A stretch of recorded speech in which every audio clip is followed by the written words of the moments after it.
ನಾವೆಯು ಆ ದಿನ ಕಲ್ಕಿಸ್ನ ನೆಲವನ್ನು ನೇವರಿಸಿ ನಿಲ್ಲದಿದ್ದರದೆಷ್ಟು ಚೆನ್ನಾಗಿರುತ್ತಿತ್ತು. ಪೆಲಿಯಾಸ್ ಮಹಾರಾಜನಿಗಾಗಿ ಹೊನ್ನ ತುಪ್ಪಳವನ್ನು ಹುಡುಕಿ ಹೊರಟ ಸಾಹಸಿ ಸಮುದ್ರ ಸವಾರರಿಗೆ ಎತ್ತರದ ಪೆಲಿಯಾನ್ ಪರ್ವತವು ತನ್ನ ಪೈನ್ ಮರಗಳ ಹುಟ್ಟನ್ನು ಕೊಡದಿದ್ದರಯ್ಯಯ್ಯೋ ಅದೆಷ್ಟು ಚೆನ್ನಾಗಿರುತ್ತಿತ್ತು. ಆಗ ನನ್ನೊಡತಿ ಮೀಡಿಯಾ ಇಯಾಲ್ಕಸ್ ಎಂಬ ಕೋಟೆ ನಾಡಿಗೆ ನಡೆಯುತ್ತಿರಲಿಲ್ಲ. ಜೇಸನ್ ಅನ್ನು ನೋಡುತ್ತಿರಲಿಲ್ಲ.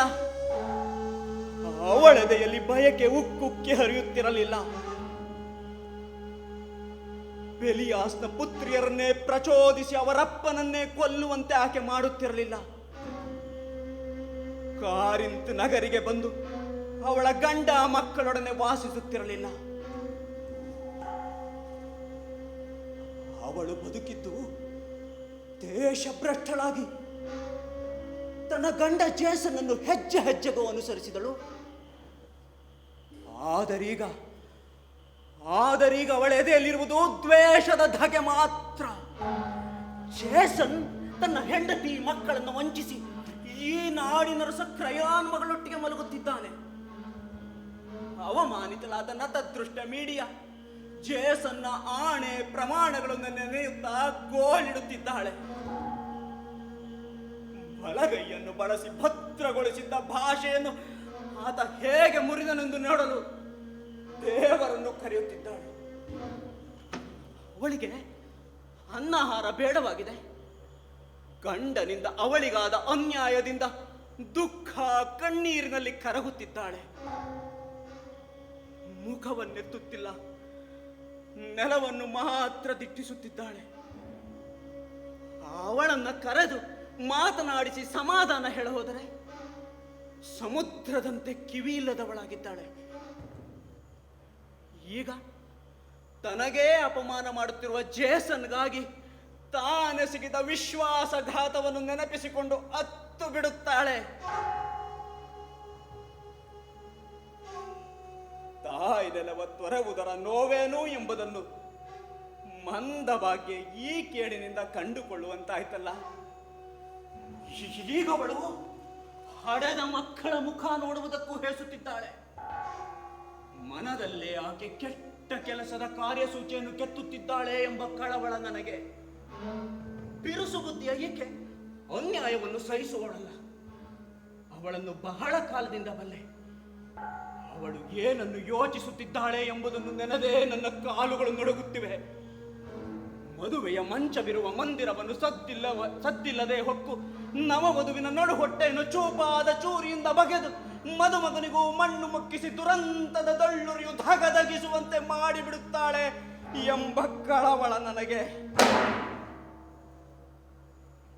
ಹೆದರಿಕೆ ಹುಟ್ಟಿಸುವ ಹೆಣ್ಣವಳು ಆಡಿ ದಣಿದ ಮಕ್ಕಳು ಅಂಗಳದಿಂದ ಬರುತ್ತಿದ್ದಾರೆ. ಅವರ ಅಮ್ಮನ ಆತಂಕ ಅವರಿಗೆಲ್ಲಿ? ಮಕ್ಕಳ ಮನಸ್ಸಿನಲ್ಲಿ ನೋವಿಗೆಲ್ಲಿಯ ಜಾಗ?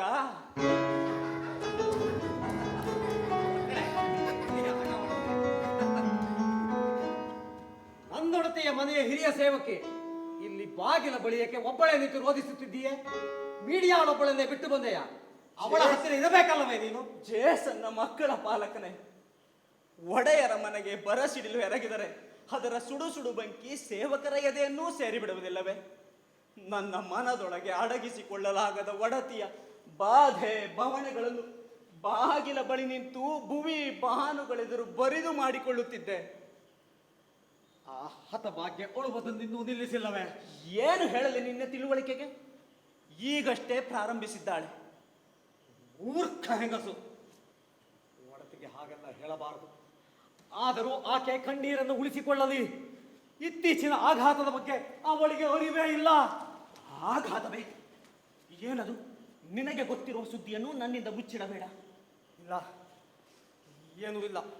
ನಾನು ತುಟಿ ಬಿಚ್ಚಿದ್ದೆ, ತಪ್ಪಾಯಿತು. ನೋಡು, ನಾವಿಬ್ಬರು ಜೊತೆಯಲ್ಲೇ ಕೆಲಸ ಮಾಡುವವರು. ನನ್ನಿಂದ ಇದನ್ನು ಮುಚ್ಚಿಡಬೇಡ. ಅದು ರಹಸ್ಯವೇ ಆದರೆ ನನ್ನ ನಾಲಿಗೆಯನ್ನು ಹಿಡಿದುಕೊಳ್ಳುತ್ತೇನೆ.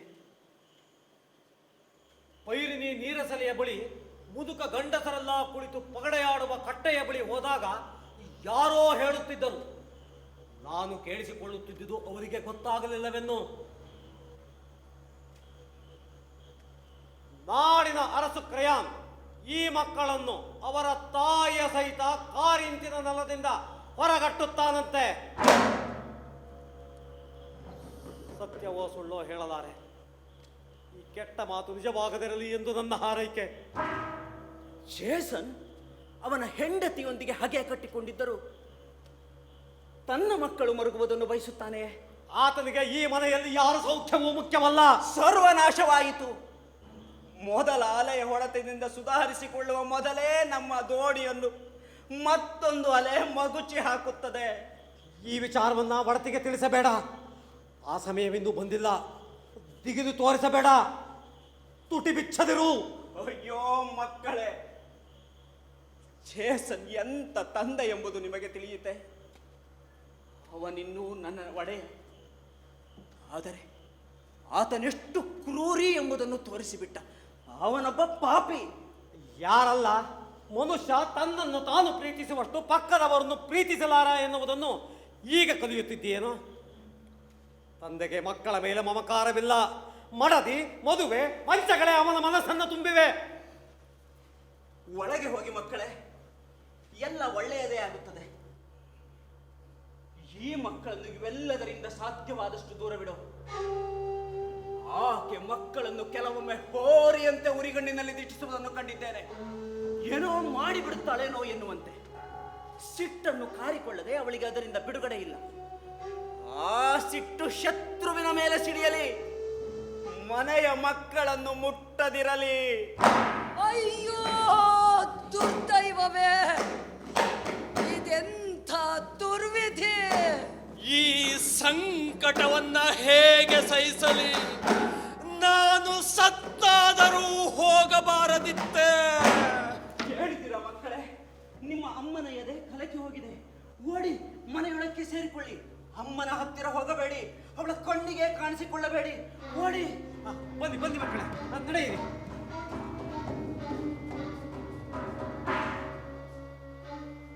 ಅವಳ ದುಃಖದ ಮೋಡ ಕಪ್ಪುಗೊಟ್ಟಲು ಪ್ರಾರಂಭವಾಗಿದೆ. ಕೋಪ ಹೆದರಿಕೆ ಹುಟ್ಟಿಸುವಂತಿದೆ. ಅವಳೀಗ ಏನು ಮಾಡುತ್ತಾಳೋ ಯಾರಿಗೆ ಗೊತ್ತು. ಓಡಿ ಮನೆಯೊಳಕ್ಕೆ ಸೇರಿಕೊಳ್ಳಿ. ಅಯ್ಯೋ, ನನ್ನದು ನೋವಲ್ಲವೇ? ಓ ಶಾಪಗ್ರಸ್ತ ಮಕ್ಕಳೇ, ನಿಮ್ಮ ಅಪ್ಪನ ಜೊತೆ ನೀವು ಸಾಯಿರಿ. ನಿಮ್ಮ ಅಮ್ಮನ ಮೈಯಲ್ಲಿ ದ್ವೇಷ ಮಾತ್ರ ಹರಿಯುತ್ತಿದೆ. ನಡೆಯಿರಿ ನರಕಕ್ಕೆ. ಇಡೀ ಮನೆ ಸರ್ವನಾಶವಾಗಲಿ. ಸರ್ವನಾಶ. ದೇವರೇ, ಇನ್ನೇನು ಕೇಳಬೇಕು? ನತದೃಷ್ಟ ಮೀಡಿಯಾ ಈ ಕಂದ ಮಗಳು ಏನು ಮಾಡಿದ್ದಾರೆ? ಅವರ ಅಪ್ಪನ ಅಪರಾಧದಲ್ಲಿ ಮಕ್ಕಳ ಪಾಲೇನು? ಮಕ್ಕಳನ್ನು ಯಾಕೆ ಮುಕ್ಕುತ್ತೀಯೇ? ಓ ದೇವರೇ, ಈ ಮಕ್ಕಳಿಗೇನಾರು ಕೇಳಾಗಬಹುದೆಂದು ನನ್ನೆದೆ ಕಂಪಿಸುತ್ತಿದೆ.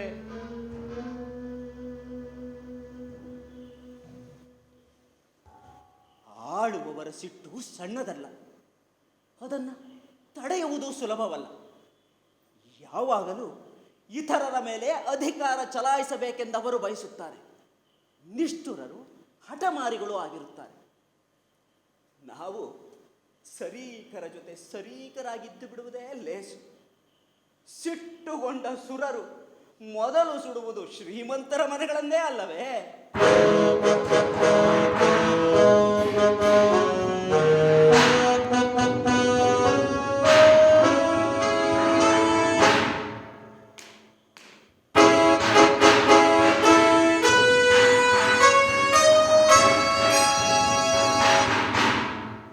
ಕೇಳಿದೆ ನೀ ದಿನ ಸಿಡಿಲಿನ ತೆರದಲ್ಲಿ ಎದೆಯನ್ನು ಸೀಳುವ ಅಳುವನ್ನು, ಕಲ್ಕಿಸ್ ನಗರಿಯ ಘನತೆಯ ನೋವಿನ ನುಕ್ಕುವ ಸಂಕಟದಳಲನ್ನು.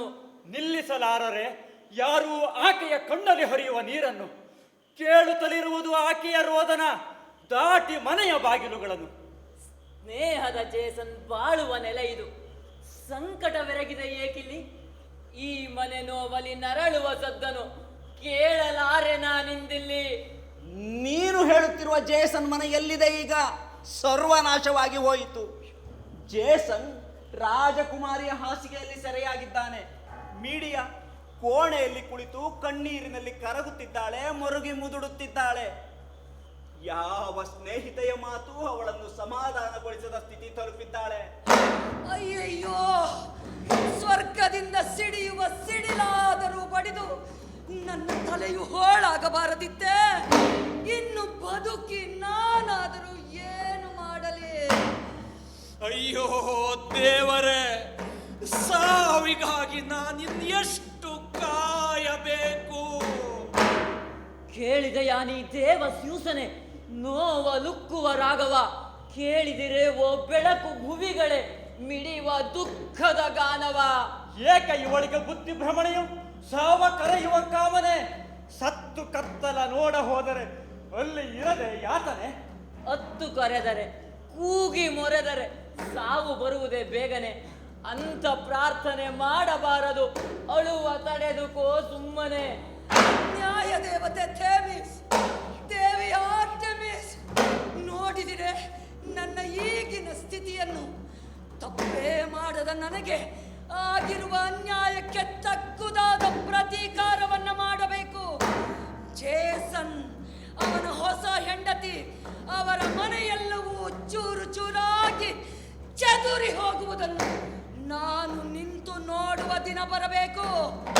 ಅಯ್ಯೋ ಅಪ್ಪ, ಅಯ್ಯೋ ನನ್ನ ನಗರವೇ, ನಿಮ್ಮನ್ನ ನಾಚಿಕೆ ಇಲ್ಲದೆ ಬಿಟ್ಟು ಬಂದೆನಲ್ಲ, ನನ್ನ ಒಡ ಹುಟ್ಟಿದವನ ಕೊಂದೆನಲ್ಲ. ಕೇಳಿಸಿದ್ದೆ ಅವಳ ಮಾತು, ಕೇಳಿದಿರಾ ಅವಳ ಪ್ರಾರ್ಥನೆ? ಥೇಮಿಸ್ ಮತ್ತು ಸ್ಯೂಸರಿಗೆ ಮೊರೆ ಇಡುತ್ತಿದ್ದಾಳೆ. ಅವಳ ಸಿಟ್ಟು ಅಪಾಯದ ಸೂಚನೆ ಕೊಡುವಂತಿದೆ. ಮನೆಯ ಹೊರಗೆ ಬಂದರವಳು ನಾನು ಮಾತನಾಡುವೆ. ಕಂಡ ನನಗೆ ಅವಳ ಮುಖವು ಕಣ್ಣ ನೀರನ್ನುರೆಸುವೆ. ಸಿಟ್ಟನೆಲ್ಲ ಬಿಟ್ಟು ಅವಳ ಎದೆಯು ಹಗುರವಾಗಲಿ, ಒಳಗೆ ಉರಿಯುತ್ತಿರುವ ಬೆಂಕಿ ಆರಿ ತಣ್ಣಗಾಗಲಿ. ಹೊರಗೆ ಇರುವ ನಮ್ಮ ಸುದ್ದಿ ಹೇಳು ಆಕೆಗೆ.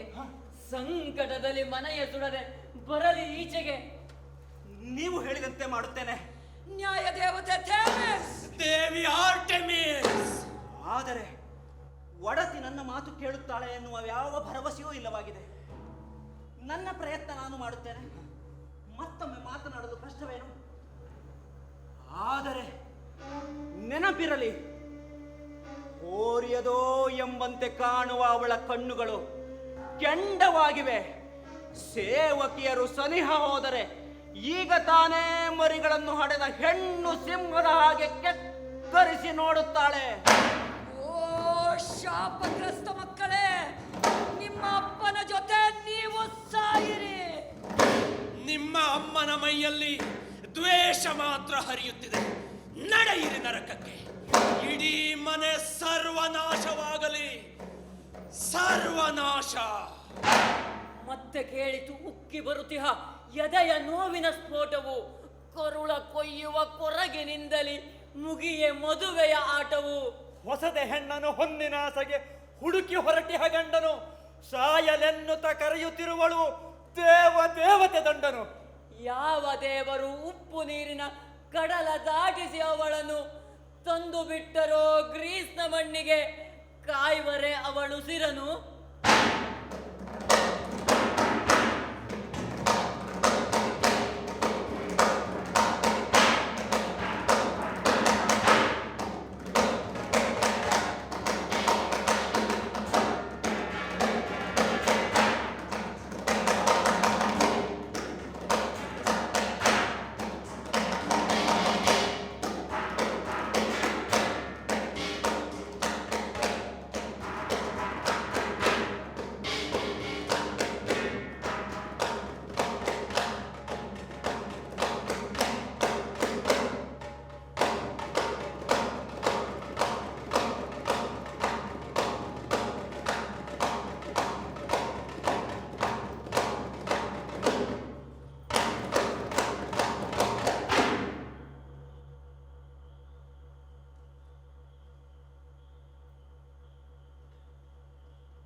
ಮುಟ್ಟಿನ ಹೆಂಗಸರೇ, ಕೇಳಿ.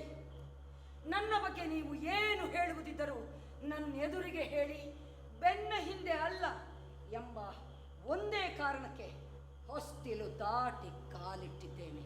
ನನ್ನ ಕಥೆ ಕೇಳಿ. ಅನಿರೀಕ್ಷಿತವಾಗಿ ಬದುಕಿಗೆ ಬೇನೆಯೊಂದು ಬಿಡಿದಿದೆ. ಎಲ್ಲವೂ ಆಗಿ ಹೋಯಿತು. ಬದುಕಿನಲ್ಲಿದ್ದ ಸಂತಸದ ಸೆಲೆ ಒಣಗಿ ಹೋಗಿದೆ. ಸಾವಿಗಾಗಿ ಕಾಯುತ್ತಿದ್ದೇನೆ. ನನ್ನ ಸರ್ವಸ್ವವೆಂದೇ ನಾನು ಭಾವಿಸಿದ್ದ ನನ್ನ ಗಂಡ, ಅಯ್ಯೋ ಅನುಮಾನವೇ ಇಲ್ಲ, ಅತ್ಯಂತ ನೀಚ ಗಂಡಸೆಂಬುದನ್ನ ಆತನೇ ತೋರಿಸಿಕೊಟ್ಟಿದ್ದಾನೆ. ಹೃದಯ ಮನಸ್ಸುಗಳನ್ನು ಹೊಂದಿದ ಯಾವುದೇ ಪ್ರಾಣಿಗೆ ಹೋಲಿಸಿದರೂ ನಮ್ಮಂಥ ಹೆಂಗಸರ ಪಾಡು ಯಾರಿಗೂ ಬೇಡ. ಮೊದಲಿಗೆ ನಾವು ಗಂಡನೊಬ್ಬನನ್ನು ಕೊಂಡುಕೊಳ್ಳಬೇಕು. ಗಾಯದ ಮೇಲೆ ಗೆರೆ ಕೊರೆಯುವಂತೆ ನಮ್ಮ ದೇಹವನ್ನು ಆಳುವವನಿಗಾಗಿ ದುಡ್ಡು ಬಂಗಾರಗಳನ್ನು ಚೆಲ್ಲಬೇಕು. ಅಷ್ಟರ ಮೇಲೆ ಹಾಗೆ ಕಟ್ಟಿಕೊಂಡ ಗಂಡ ಮಾನ್ಯನಾಗಿರುತ್ತಾನೋ ಅಯೋಗ್ಯನಾಗಿರುತ್ತಾನೋ ಯಾರು ಬಲ್ಲರು. ಒಮ್ಮೆ ಹೆಣ್ಣು ಗಂಡನನ್ನು ಬಿಟ್ಟಳು ಎನ್ನಿ, ಆಗ ಗಂಡನನ್ನು ಗೌರವವನ್ನು ಆಕೆ ಒಟ್ಟೊಟ್ಟಿಗೆ ಕಳೆದುಕೊಳ್ಳುತ್ತಾಳೆ. ಹಾಗಾಗಿ ಗಂಡನೊಂದಿಗಿನ ಗಂಟನ್ನು ಆಕೆ ಬಿಚ್ಚುವಂತೆಯೇ ಇಲ್ಲ. ಆಕೆ ಮನೆಯಿಂದ ಹೊಸ ಮನೆಗೆ ಹೊಸ ಕಟ್ಟುಪಾಡುಗಳಿಗೆ ಕಾಲಿಟ್ಟಾಗ ಕಾಣದಿರುವುದನ್ನು ಕಾಣುವ ಕಲೆಯನ್ನು ಕರಗತ ಮಾಡಿಕೊಂಡಿರಬೇಕು ಭವಿಷ್ಯವಾದಿಗಳಂತೆ. ಹಿಂದೆಂದೂ ಆತನ ಬಗ್ಗೆ ತಿಳಿಯದಿದ್ದರೂ ಹಾಸಿಗೆಯನ್ನು ಹಂಚಿಕೊಂಡವನ ಅಗತ್ಯಗಳನ್ನು ಅರ್ಥ ಮಾಡಿಕೊಳ್ಳಬೇಕು. ಇವೆಲ್ಲವೂ ಅಂದುಕೊಂಡಂತೆ ಆಗಿ ಗಂಡನಿಗೆ ಮದುವೆ ಎನ್ನುವುದು ಭಾರವೆನಿಸದಿದ್ದರೆ ನಮ್ಮನ್ನು ಕೊಂಡಾಡುತ್ತಾರೆ. ಇದರಲ್ಲಿ ಸ್ವಲ್ಪ ವ್ಯತ್ಯಾಸವಾದರೂ ಸಾವೇ ಸಿಹಿ ಎನ್ನಿಸಿಬಿಡುತ್ತದೆ. ಗಂಡಸಿಗೆ ಮನೆಯ ಜನರ ಸಹವಾಸ ಸಾಕೆನಿಸಿದರೆ ಹೊರ ಹೋಗಿ ಸಮವಯಸ್ಕ ಸ್ನೇಹಿತರ ಬಳಿ ತನ್ನ ಎದೆಯ ಭಾರವನ್ನು ಇಳಿಸಿಕೊಳ್ಳುತ್ತಾನೆ. ಆದರೆ ಹೆಂಗಸು ಮಾತ್ರ ಒಂದೇ ಗಂಡಸಿನ ಮುಖವನ್ನು ನೋಡುತ್ತಾ ಬದುಕನ್ನು ಕಳೆಯಬೇಕು. ಆಮೇಲೆ ಹೇಳುವುದೇನು, ಅವರು ಕತ್ತಿ ಕೈದುಗಳೊಂದಿಗೆ ಹೋರಾಟ ಮಾಡುತ್ತಿರುವಾಗ ನಾವು ಹೆಂಗಸರು ಮನೆಯಲ್ಲಿ ಸುರಕ್ಷಿತವಾದ ಸಮಾಧಾನದ ಬದುಕನ್ನು ಬಾಳುತ್ತೇವೆಯಂತೆ. ಮೂರ್ಖರು. ಒಂದು ಮಗುವನ್ನು ಹಡೆಯುವುದಕ್ಕಿಂತ 3 ಯುದ್ಧಗಳಲ್ಲಿ ಗುರಾಣಿಯ ಹಿಂದೆ ನಿಲ್ಲುವುದನ್ನೇ ನಾನು ಬಯಸುತ್ತೇನೆ. ಹೌದು, ನಿಮಗಿಂತ ನನ್ನ ಸ್ಥಿತಿ ಬಹಳ ಭಿನ್ನ. ಇದು ನಿಮ್ಮ ಊರು, ಇದು ನಿಮ್ಮ ತಂದೆಯ ಮನೆ. ನಿಮ್ಮ ಬದುಕು ಲಾಭ ಲಾಲಿತ್ಯಗಳಲ್ಲಿ ತೇಲುತ್ತಿದೆ. ನಿಮಗೆ ಸ್ನೇಹಿತರಿದ್ದಾರೆ. ನಾನಾದರೂ ಭೂಮಿಯ ಯಾವುದೋ ಮೂಲೆಯಲ್ಲಿದ್ದ ನಾಡನ್ನು ಲೂಟಿ ಮಾಡಿ ಅಲ್ಲಿ ಕೊಳ್ಳೆ ಹೊಡೆದ ವಸ್ತುಗಳೊಂದಿಗೆ ನನ್ನ ಗಂಡ ನನ್ನನ್ನು ಹೊತ್ತುಕೊಂಡು ಈ ಊರಿಗೆ ತಂದಿದ್ದಾನೆ. ಇಲ್ಲಿ ನನಗೆ ಅಮ್ಮನಿಲ್ಲ, ತಮ್ಮನಿಲ್ಲ, ಯಾವ ರಕ್ತ ಸಂಬಂಧಿಗಳೂ ಇಲ್ಲ. ಹಾಗಾಗಿ ನಿಮ್ಮಿಂದ ನನಗೀಗ ಸಣ್ಣದೊಂದು ಸಹಾಯವಾಗಬೇಕಾಗಿದೆ. ಮಾಡುತ್ತೀರೇ? ನಾನೀಗ ನನ್ನ ಗಂಡ ಜೇಸನ್ ಎಸಗಿರುವ ಅನ್ಯಾಯಕ್ಕೆ ತಕ್ಕುದಾದ ಪ್ರತೀಕಾರವನ್ನು ಮಾಡಬೇಕು. ಅಂದರೆ ನೀವು ತುಟಿ ಬಿಚ್ಚದೆ ಸುಮ್ಮನಿರಬೇಕು. ಹಲವು ವಿಚಾರಗಳಿಗೆ ಹೆಣ್ಣು ಹೆದರುತ್ತಾಳೆ. ಆದರೆ ಮಲಗುವ ಮನೆಯಲ್ಲಿ ಅನ್ಯಾಯವಾಯಿತೋ ತಡೆಯಲಾರರು ಯಾರು ಅವಳ ರಕ್ತ ಲಾಲಸೆಯನ್ನು. ಹೆದರದಿರು ಮೀಡಿಯಾ, ನಮ್ಮ ತುಟಿ ಹೊಲಿದಿಹುದು. ಗಂಡನೆಸಗಿದ ಪಾಪ ಸಣ್ಣದಲ್ಲ. ಅಗೋ, ಈ ನಾಡಿನ ಅರಸ ಕ್ರಯಾನ್ ಬರುತ್ತಿದ್ದಾನೆ. ತನ್ನ ತೀರ್ಮಾನವನ್ನು ಕುರಿತ ಹೊಸ ಸುದ್ದಿ ತರುತ್ತಿದ್ದಾನೆ.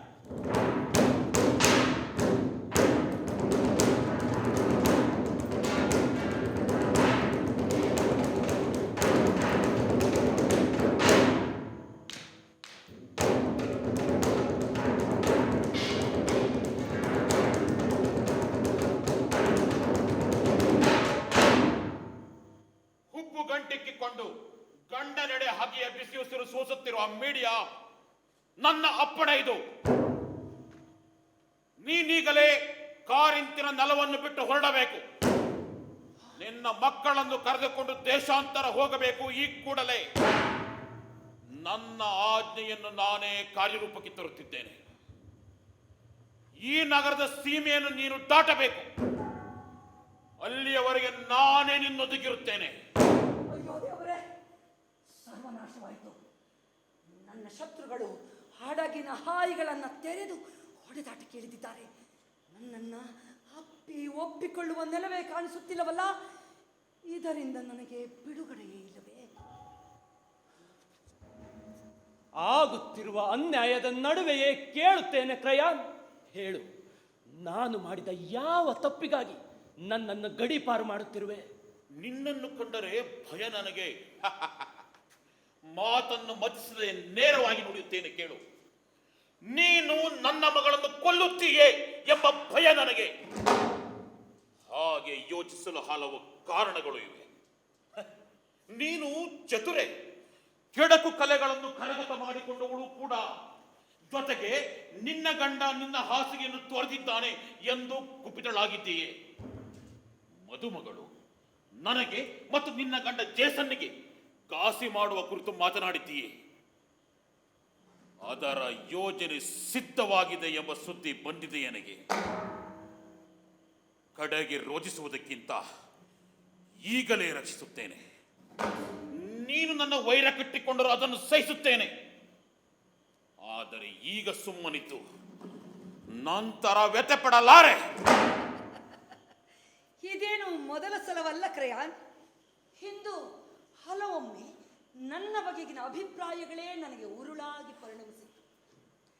ತಲೆಯಲ್ಲಿ ಬುದ್ಧಿ ಇರುವ ಯಾವ ತಂದೆಯೂ ತನ್ನ ಮಕ್ಕಳಿಗೆ ಅವರ ಜತೆಗಾರರಿಗಿಂತ ಹೆಚ್ಚು ಚತುರರಾಗಿರುವುದನ್ನು ಹೇಳಿಕೊಡಬಾರದು. ಚಾತುರ್ಯದಿಂದ ನಾವು ಗಳಿಸುವುದಾದರೂ ಏನನ್ನು? ಜಾಣರನ್ನ ಜನ ಸೋಮಾರಿಗಳೆನ್ನುತ್ತಾರೆ, ಅವರನ್ನ ದ್ವೇಷಿಸುತ್ತಾರೆ. ಮೂರ್ಖರಿಗೆ ಹೊಸತನದ ಜಾಣ ಮಾತೊಂದನ್ನು ಹೇಳಿದರೆ ನಮ್ಮನ್ನೇ ಉಪಯೋಗಕ್ಕೆ ಬಾರದವರೆಂದು ಜರಿಯುತ್ತಾರೆ. ಜ್ಞಾನಿಗಳೆಂದು ಕರೆಸಿಕೊಂಡವರು ತಮಗಿಂತ ಚತುರರನ್ನು ಕಂಡರೆ ಒಳಗೊಳಗೆ ಕೆಂಡವಾಗುತ್ತಾರೆ. ಇದನ್ನ ಹಲವು ಬಾರಿ ಅನುಭವಿಸಿದವಳು ನಾನು ಬುದ್ಧಿವಂತೆ ಎಂಬ ಕಾರಣಕ್ಕೆ ಕೆಲವರು ಹೊಟ್ಟೆ ಕಿಚ್ಚು ಪಡುತ್ತಾರೆ, ಕೆಲವರು ನನ್ನನ್ನು ಸೋಮಾರಿ ಎನ್ನುತ್ತಾರೆ. ಆದರೆ ನಿಜವಾಗಿಯೂ ನಾನು ಬುದ್ಧಿವಂತೆ ಅಲ್ಲ. ನನ್ನ ಕಂಡರೆ ನಿನಗೆ ಭಯವೇ? ಆ ಭಯಕ್ಕೆ ಕಾರಣವಾದರೂ ಏನು? ಹೆದರದಿರು ಪ್ರಯಾಣ. ಹೆಣ್ಣಾಗಿ ಗಂಡಸೊಬ್ಬನಿಗೆ, ಅದರಲ್ಲೂ ರಾಜದಂಡ ಹಿಡಿದವನಿಗೆ ಹಾನಿ ಮಾಡುವ ಶಕ್ತಿ ನನಗಿಲ್ಲ. ನೀನು ನನಗೆ ಯಾವ ಅನ್ಯಾಯವನ್ನೂ ಮಾಡಿಲ್ಲ. ನಿನ್ನ ಆಯ್ಕೆಯ ಗಂಡಿಗೆ ನಿನ್ನ ಮಗಳನ್ನು ಕೊಟ್ಟಿರುವೆ ಅಷ್ಟೇ. ಹೌದು, ನಾನು ನನ್ನ ಗಂಡನನ್ನ ದ್ವೇಷಿಸುತ್ತೇನೆ. ನೀನು ಮಾಡಿದ ಯಾವ ಕೆಲಸವೂ ತಪ್ಪಲ್ಲ. ನಿನ್ನ ಬದುಕಿನಲ್ಲಿ ಒಳ್ಳೆಯದಾದರೆ ಅದರಿಂದ ನನಗೆ ಬೇಸರವಿಲ್ಲ. ನಿಮಗೆ ಒಳ್ಳೆಯದಾಗಲಿ, ಮದುವೆಯಾದವರು ಚೆನ್ನಾಗಿ ಬಾಳಲಿ. ಆದರೆ ನನಗೆ ಈ ನೆಲದಲ್ಲಿ ಬದುಕಲು ಬಿಡು. ನನಗೆ ಅನ್ಯಾಯವಾಗಿದೆ ನಿಜ, ಆದರೆ ನನಗಿಂತ ದೊಡ್ಡವರೆದುರು ಬಾಯಿ ಮುಚ್ಚಿಕೊಂಡಿರುತ್ತೇನೆ. ನಿನ್ನ ಮಾತು ಮೃದುವಾಗಿದೆ ಮೀಡಿಯ, ಆದರೆ ನನ್ನ ಭಯವಿರುವುದು ನಿನ್ನ ಮನಸ್ಸಿನ ಬಗ್ಗೆ. ಯಾವತ್ತು ನಿನ್ನನ್ನು ನಂಬಿದ್ದರು, ಇವತ್ತು ಮಾತ್ರ ನಂಬಲಾರೆ. ಒಂದು ಹೆಣ್ಣು ಅಥವಾ ಗಂಡು ಅಂತಿಟ್ಟುಕೋ, ಸಿಟ್ಟಿನಿಂದ ಸಿಡಿಯುತ್ತಿದ್ದರೆ ಸುಲಭವಾಗಿ ಎದುರಿಸಬಹುದು. ಆದರೆ ಸತ್ತಿಲ್ಲದೆ ಬುದ್ಧಿ ಬಳಸುವವರನ್ನ ಎದುರಿಸುವುದು ಕಷ್ಟ. ಹೋಗಿ ಬಿಡು ಇಲ್ಲಿಂದ. ಇನ್ನೊಂದು ಮಾತನ್ನು ಆಡಬೇಡ. ಇದು ಬದಲಿಸಬಹುದಾದ ತೀರ್ಮಾನವಲ್ಲ. ನೀನು ನನ್ನ ಹಗೆ. ಯಾವ ಚಾತುರ್ಯವೂ ನಿನ್ನನ್ನು ಇಲ್ಲಿ ಇರಗೊಡುವುದಿಲ್ಲ. ನಿನ್ನೆದುರು ಮಂಡಿಯೂರಿ ಕುಳಿತಿದ್ದೇನೆ. ನಿನ್ನನ್ನು, ಮದುಮಗಳಾದ ನಿನ್ನ ಮಗಳನ್ನು ಬೇಡಿಕೊಳ್ಳುತ್ತೇನೆ. ವ್ಯರ್ಥ ಮಾತನಾಡುತ್ತಿದ್ದೀಯ. ನನ್ನ ಮನಸ್ಸನ್ನು ಬದಲಿಸಲು ಸಾಧ್ಯವಿಲ್ಲ. ನನ್ನ ಮಾತನ್ನ ಕಿವಿಗೂ ಹಾಕಿಕೊಳ್ಳದೆ ನನ್ನನ್ನ ಗಡೀಪಾರು ಮಾಡುತ್ತೀಯೇನು? ಹೌದು, ನನಗೆ ನಿನಗಿಂತ ನನ್ನ ಕುಟುಂಬವೇ ಪ್ರಿಯ. ಅಯ್ಯೋ, ನನ್ನ ಅಪ್ಪನ ಮನೆಯನ್ನೆಲ್ಲ ನೆನಪಾಗುತ್ತಿದೆ. ನನಗೂ ನನ್ನ ಮಗಳು. ಮನೆ ನೆಲಗಳೆಂದರೆ ಅಚ್ಚುಮೆಚ್ಚು. ಅಯ್ಯೋ, ಉತ್ಕಟ ಕಾಮನೆಯ ಪರಿಣಾಮಗಳೆಷ್ಟು ಭೀಕರ! ಅದು ಅವರವರ ಹಣೆ ಬರಹವನ್ನು ಅವಲಂಬಿಸಿರುತ್ತದೆ. ಓ ದೇವಸ್ಯೂಸ್, ಈ ಸಂಕಟಕ್ಕೆಲ್ಲ ಕಾರಣರಾರು ಎಂಬುದನ್ನ ಮರೆಯದಿರೋ. ತೊಲಗು ಇಲ್ಲಿಂದ. ಬರೋರು ಹೆಣ್ಣೆ, ನಿನ್ನೊಂದಿಗೆ ಹಣಗಾಡಿ ಸಾಕಾಯಿತು.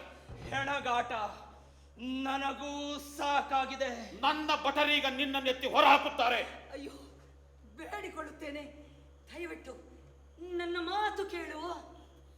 ಮೇಣದತ್ತಿ ಅಡ್ಡಿಕೊಂಡಿದ್ದೀಯಾ ನೀನು? ಬಿಡುವಂತೆಯೇ ಕಾಣುತ್ತಿಲ್ಲ.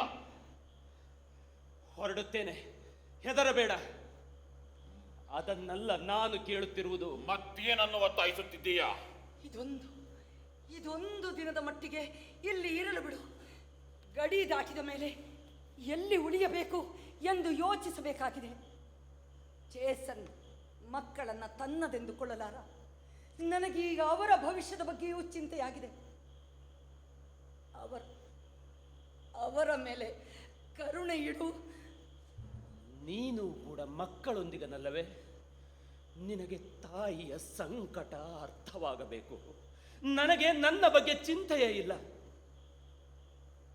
ಮಕ್ಕಳಿಗಾಗಿ, ಅವರ ದುರ್ವಿಧಿಗಾಗಿ ಕಣ್ಣೀರುಗರೆಯುತ್ತಿದ್ದೇನೆ.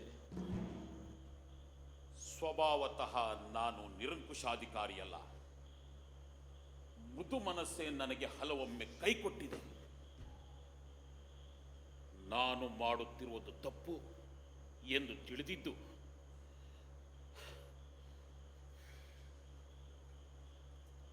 ಹೆಣ್ಣೆ, ನಿನ್ನ ಮೊರೆಯನ್ನು ಮನ್ನಿಸುತ್ತೇನೆ.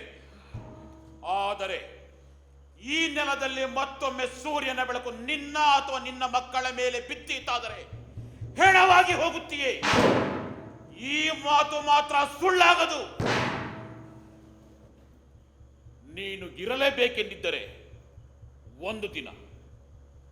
ಒಂದೇ ದಿನ ಮಾತ್ರ ಅವಕಾಶ. ನನಗೆ ಹೆದರಿಕೆ ಹುಟ್ಟಿಸಿರುವ ಹೇಯ ಕೃತ್ಯಗಳನ್ನು ಎಸಗಲು ನಿನಗೆ ದಿನವೊಂದು ಸಾಲದೆಂಬ ಧೈರ್ಯವೆನಗೆ.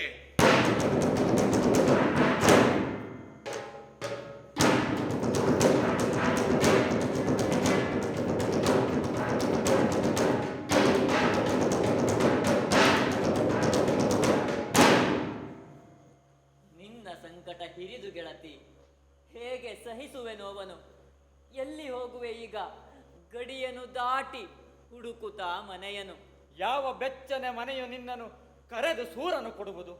ಯಾವ ಊರಿನ ನೆಲವು ಹೆಣ್ಣಿನ ರಕ್ಷಣೆಯ ಹೊಣೆ ಹೊರುವುದು? ಏನಿದು ಶಾಪ ನಿನ್ನ ಕಾಡುತ್ತಿರುವುದು ಮೀಡಿಯಾ? ಉಕ್ಕಿ ಮೊರೆಯುವ ಕಡಲ ನಡುವಿನ ದೋಣಿ ನೀನೇ ಬಲ್ಲೆಯ? ಎಲ್ಲವೂ ತಲೆ ಕೆಳಗಾಗಿದೆ ಅಲ್ಲವೇ? ಆದರೆ ನನ್ನ ಮಾತಿನ ಮೇಲೆ ನಂಬಿಕೆ ಇರಲಿ. ಇದು ಇಷ್ಟಕ್ಕೆ ಮುಗಿಯುವುದಿಲ್ಲ. ಈಗ ತಾನೇ ಮದುವೆಯಾದವರಿಗೆ ಕಾದಿದೆ ಕಂಟಕ. ಅವರ ಸುತ್ತಲಿನವರಿಗೂ ಸುತ್ತಿಕೊಳ್ಳುವುದು ಸಂಕಟ. ಇವನೆದುರು ಗೊತ್ತು ಗುರಿಯಿಲ್ಲದೆ ಗುಲಾಮಳಂತೆ ಗೋಗರಿಯಲಿಲ್ಲ. ಕೇಳಿ, ಈ ದೈನ್ಯದ ಹಿಂದೆ ಲೆಕ್ಕಾಚಾರವಿಲ್ಲದೇ ಇಲ್ಲ. ಇವನ ಕಾಲು ಹಿಡಿಯುವುದು ಹೋಗಲಿ, ದೂರದಿಂದಲೂ ನಾನು ಇವನನ್ನ ಮಾತನಾಡಿಸುತ್ತಿರಲಿಲ್ಲ. ಎಂಥ ಮೂರ್ಖನಿವನು! ನನ್ನನ್ನು ಸುಲಭದಲ್ಲಿ ಹೊರಗೋಡಿಸಿ ನನ್ನೆಲ್ಲ ಯೋಜನೆಗಳನ್ನ ಚಿವುಟಿ ಹಾಕಬಹುದಿತ್ತು. ಈಗ ನನ್ನ 3 ಹಗೆಗಳನ್ನ ಹೆಣವಾಗಿಸಲಿಕ್ಕೆ ದಿನವೊಂದರ ಕಾಲಾವಕಾಶ ದಯಪಾಲಿಸಿದ್ದಾನೆ. 3 ಮಧುವಣತಿ, ಅವಳ ಅಪ್ಪ ಮತ್ತು ನನ್ನ ಗಂಡ. ಅವರನ್ನು ಸ್ಮಶಾನಕ್ಕೆ ಕಳುಹಿಸಲು ನನಗೆ 100 ದಾರಿಗಳು ತಿಳಿದಿವೆ. ಸದ್ದಿಲ್ಲದೆ ಅವರ ಸಜ್ಜೆ ಮನೆಯನ್ನು ಸೇರಿ ಸುಳಿ ಬೆಂಕಿಯಿಂದ ಅವರನ್ನು ದಹಿಸಿ ಬಿಡಲೆ, ಅಥವಾ ಚೂಪಾದ ಚೂರಿಯೊಂದಿಗೆ ಅವರ ಹಾಸಿಗೆಯನ್ನ ಹತ್ತಿ ಕರುಳನ್ನ ಬಗೆದು ಬಿಡಲೆ? ಹಾಗೆ ಮಾಡುವುದರಲ್ಲೂ ಒಂದು ತೊಡಕಿದೆ. ನಾನು ಅವರ ಮನೆಯನ್ನು ಹೋಗುವಾಗ ಅಥವಾ ನನ್ನ ಕೆಲಸವನ್ನು ಮಾಡುವಾಗ ಅವರ ಕಣ್ಣಿಗೆ ಏನಾದರೂ ಬಿದ್ದರೆ ನನಗೆ ಮರಣವು ಖಂಡಿತ. ಆಗ ನನ್ನ ಹಗೆಗಳೆಲ್ಲ ನನ್ನ ನೋಡಿ ಬಿತ್ತು ಬಿತ್ತು ನಗುತ್ತಾರೆ. ಇಲ್ಲ, ನೇರವಾದ ದಾರಿಯೇ ಸೂಕ್ತ. ನನ್ನ ಸ್ವಭಾವವೂ ಅದೇ ಅಲ್ಲವೇ? ಅವರಿಗೆ ವಿಷಪ್ರಾಶನ ಮಾಡಿಸುತ್ತೇನೆ. ನನ್ನ ಮದ್ದುಗಳನ್ನು ಬಳಸಿ ಅವರನ್ನ ನಾಶ ಮಾಡುತ್ತೇನೆ.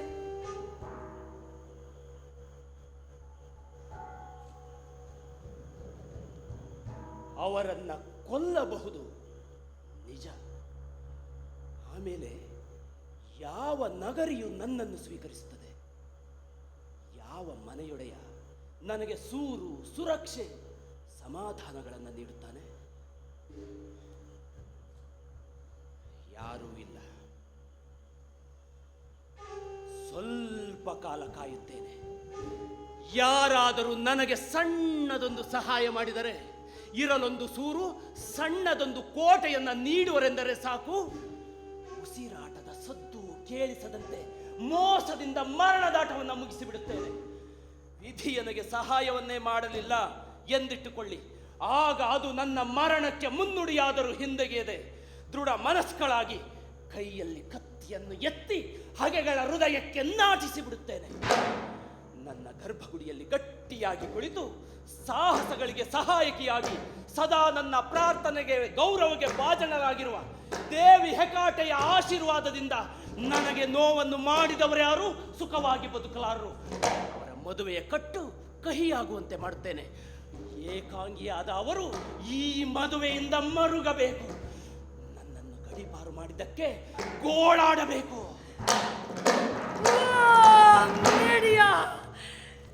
ನಿನ್ನ ಬುದ್ಧಿ ಎಲ್ಲವನ್ನ ಬಳಸಿ ಬಲವಾದ ಬಲೆಯನ್ನೇ ಹೆಣೆಯಬೇಕು. ನಿನ್ನೆದುರಿಗಿರುವ ಸವಾಲು ಸಣ್ಣದಲ್ಲ. ಧೈರ್ಯವನ್ನ ಮಾತನಾಡಿಸಿಕೋ.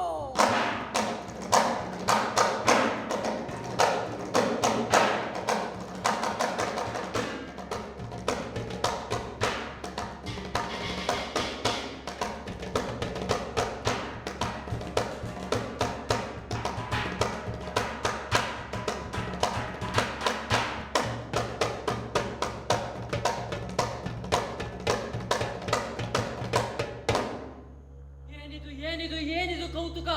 ನದಿಗಳು ಹಿಮ್ಮುಖ ಹರಿಯುತ್ತಿವೆ. ನ್ಯಾಯದ ತಕ್ಕಡಿ ತಲೆ ಕೆಳಕಾಗಿದೆ. ಲೋಕದ ಎಲ್ಲವೂ ಕ್ರಮ ತಪ್ಪಿ.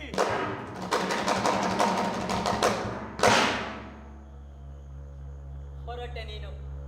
ನಿನ್ನ ಅಪ್ಪನನ್ನು ಬಿಟ್ಟು ಆ ದಿನ ಮನೆಯ ನೆಲವನ್ನೆಲ್ಲ ತೊರೆದೆ ಕಳಚಿಕೊಂಡು ಬಂಧನ. ಎದೆಯಲ್ಲಿತ್ತು ನಿನ್ನ ಗಂಡ ಹೊಚ್ಚಿದಂತ ಒಲವ ಬೆಂಕಿ. ಅದನ್ನು ಹೊತ್ತು ಬಂದ ನೀನು ಸಾಗರವನ್ನೇ ದಾಟುತ್ತ.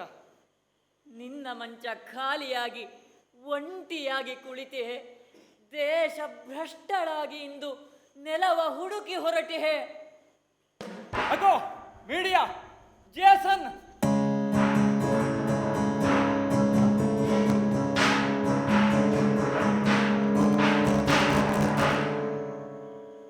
ಇದೇನು ಮೊದಲ ಸಲವಲ್ಲ ನಿನ್ನನ್ನು ನೋಡುತ್ತಿರುವುದು.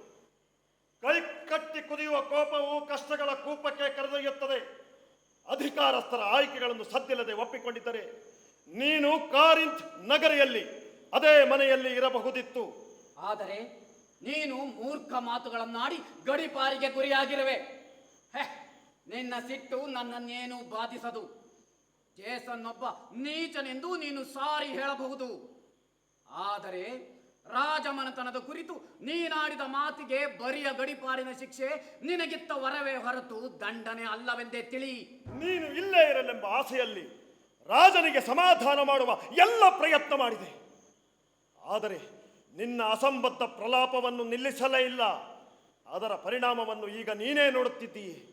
ಹಾಗಿದ್ದು ಪ್ರೀತಿಗೆ ಪಾತ್ರರಾಗಿದ್ದವರನ್ನು ಕಡೆಗಣಿಸಿ ಕಳುಹಿಸಬಾರದು ಎಂಬ ಕಾರಣಕ್ಕೆ ಇಲ್ಲಿ ಬಂದಿದ್ದೇನೆ. ಹೆಣ್ಣೆ, ನಿನಗೆ ಒಳ್ಳೆಯದಾಗಬೇಕು. ಮಕ್ಕಳೊಂದಿಗೆ ನೀನು ಖಾಲಿ ಜೋಳಿಗೆ ಹಸಿದ ಹೊಟ್ಟೆಯಲ್ಲಿ ಹೊರಗೆ ಹೋಗಬಾರದು. ಗಡಿಪಾರೆಂದರೆ ಗೋಳಿನ ಬದುಕೆ ಸರಿ. ನನ್ನ ಕಂಡರೆ ನೀನು ಹಗೆ ಕಾರುತ್ತೀಯೇ. ಆದರೆ ನಿನ್ನ ಕುರಿತು ನಾನು ಕೆಟ್ಟ ಯೋಚನೆ ಮಾಡಲಾರೆ. ದರಿದ್ರ ಹೇಳಿ, ಗಂಡಸೆ ಅಲ್ಲದ ನಿನ್ನ ದುರುಳುತನದ ಬಗ್ಗೆ ಮಾತನಾಡಲು ನನ್ನ ನಾಲಗೆಯೇ ಹೊರಳುತ್ತಿಲ್ಲ. ನನ್ನೊಂದಿಗೆ ಮಾತನಾಡಲು ಬಂದಿದ್ದೀಯೇನು? ಕುಟುಂಬದವರಿಗೆ ಕೇಡು ಬಯಸಿ ಈಗ ಅವರ ಕಣ್ಣೆದುರೇ ನಿಲ್ಲುವುದು ದೊಡ್ಡಸ್ತಿಕೆಯಲ್ಲ, ಅದೊಂದು ರೋಗ. ಇದು ಮನುಷ್ಯರಿಗಿರಬಹುದಾದ ನಿರ್ಲಜ್ಜೆ ಎಂಬ ನೀಚಾತಿ ನೀಚ ಗುಣ. ಬರುವುದು ಹೇಗೋ ಬಂದಿದ್ದೀಯೇ, ನನ್ನ ಮಾತುಗಳನ್ನು ಕೇಳಿಸಿಕೊಂಡೇ ಹೋಗು. ಆಡುವ ನನ್ನ ಹೃದಯ ಹಗುರಾಗುತ್ತದೆ, ಕೇಳುವ ನಿನ್ನ ಕಿವಿ ಕಹಿಯಾಗುತ್ತದೆ. ಬುಡದಿಂದಲೇ ಪ್ರಾರಂಭಿಸುತ್ತೇನೆ. ಬೆಂಕಿಯ ಕೆನ್ನಾಲಗೆಗಳನ್ನೇ ಉಸಿರಿನಲ್ಲಿ ಸೂಸುವ ಹೋರಿಗಳ ಹಿಡಿದನ್ನ ಹಿಡಿದು ನೇಗಿಲ ಹೂಡಿ ಸಾವಿನ ಬೀಜಗಳನ್ನು ಬಿತ್ತಬೇಕೆಂದು ಕಳುಹಿಸಿದಾಗ ನಿನ್ನನ್ನು ಕಾಪಾಡಿದ್ದು ಇದೇ ನಾನು. ಆರ್ಗೋ ಹಡಗು ಹತ್ತಿ ಬಂದಿದ್ದ ಎಲ್ಲ ಗ್ರೀಕ್ ಸೈನಿಕರಿಗೂ ಗೊತ್ತಿರುವುದೇ ಇದು. ಹೊನ್ನ ತುಪ್ಪಳದ ಸುತ್ತಲೂ ಸುರುಳಿ ಸುತ್ತಿಕೊಂಡು ಎಚ್ಚರದಿಂದ ಅದನ್ನು ಕಾಯುತ್ತಿದ್ದ ಸರ್ಪವನ್ನ ಸಾಯಿಸಿದ್ದು, ನಿನ್ನ ಗೆಲುವಿನ ಹಾದಿಯಲ್ಲಿ ಬೆಳಕಾಗಿದ್ದು ಇದೇ ನಾನು. ತಿಳಿದು ತಿಳಿದು ನನ್ನ ಮನೆಗೆ, ನನ್ನಪ್ಪನಿಗೆ ದ್ರೋಹ ಬಗೆದು ಪೆಲಿಯಾಸ್ನನ್ನು ಅತ್ಯಂತ ಕ್ರೂರವಾಗಿ ಅವನ ಮಕ್ಕಳ ಕೈಯಿಂದಲೇ ಕೊಲ್ಲಿಸಿ ಅವನ ಮನೆಯನ್ನ ನಿರ್ನಾಮ ಮಾಡಿ ನಿನ್ನೊಂದಿಗೆ ಪೆಲಿಯಾನ್ ತಪ್ಪಲುಗಳನ್ನು ದಾಟಿ ಬುದ್ಧಿವಂತಿಕೆಯಿಂದಲ್ಲ, ಬರೀ ಪ್ರೀತಿಯೊಂದನ್ನೇ ನೆಚ್ಚಿ ಇಯಾಲ್ಕಸ್ಗೆ ಬಂದು ಸೇರಿದೆ. ಇದನ್ನೆಲ್ಲ ಮರೆತ ನೀಚ ನೀನು ನನ್ನ ನಂಬಿಕೆಗೆ ದ್ರೋಹ ಮಾಡಿದೆ. ನಾನು ನಿನ್ನ ಮಕ್ಕಳನ್ನು ಹೊತ್ತು ಎತ್ತಿದ್ದರೂ ಹೊಸ ಹಾಸಿಗೆಗಾಗಿ ಹವಣಿಸಿದೆ. ಒಂದೊಮ್ಮೆ ನನಗೆ ಮಕ್ಕಳಾಗಿರಲಿಲ್ಲವೆಂದರೆ ಈ ನವವಧುವಿಗಾಗಿ ನಿನ್ನಲ್ಲಿ ಕೆರಳಿದ ಕಾಮವನ್ನ ಮನ್ನಿಸಬಹುದಿತ್ತು.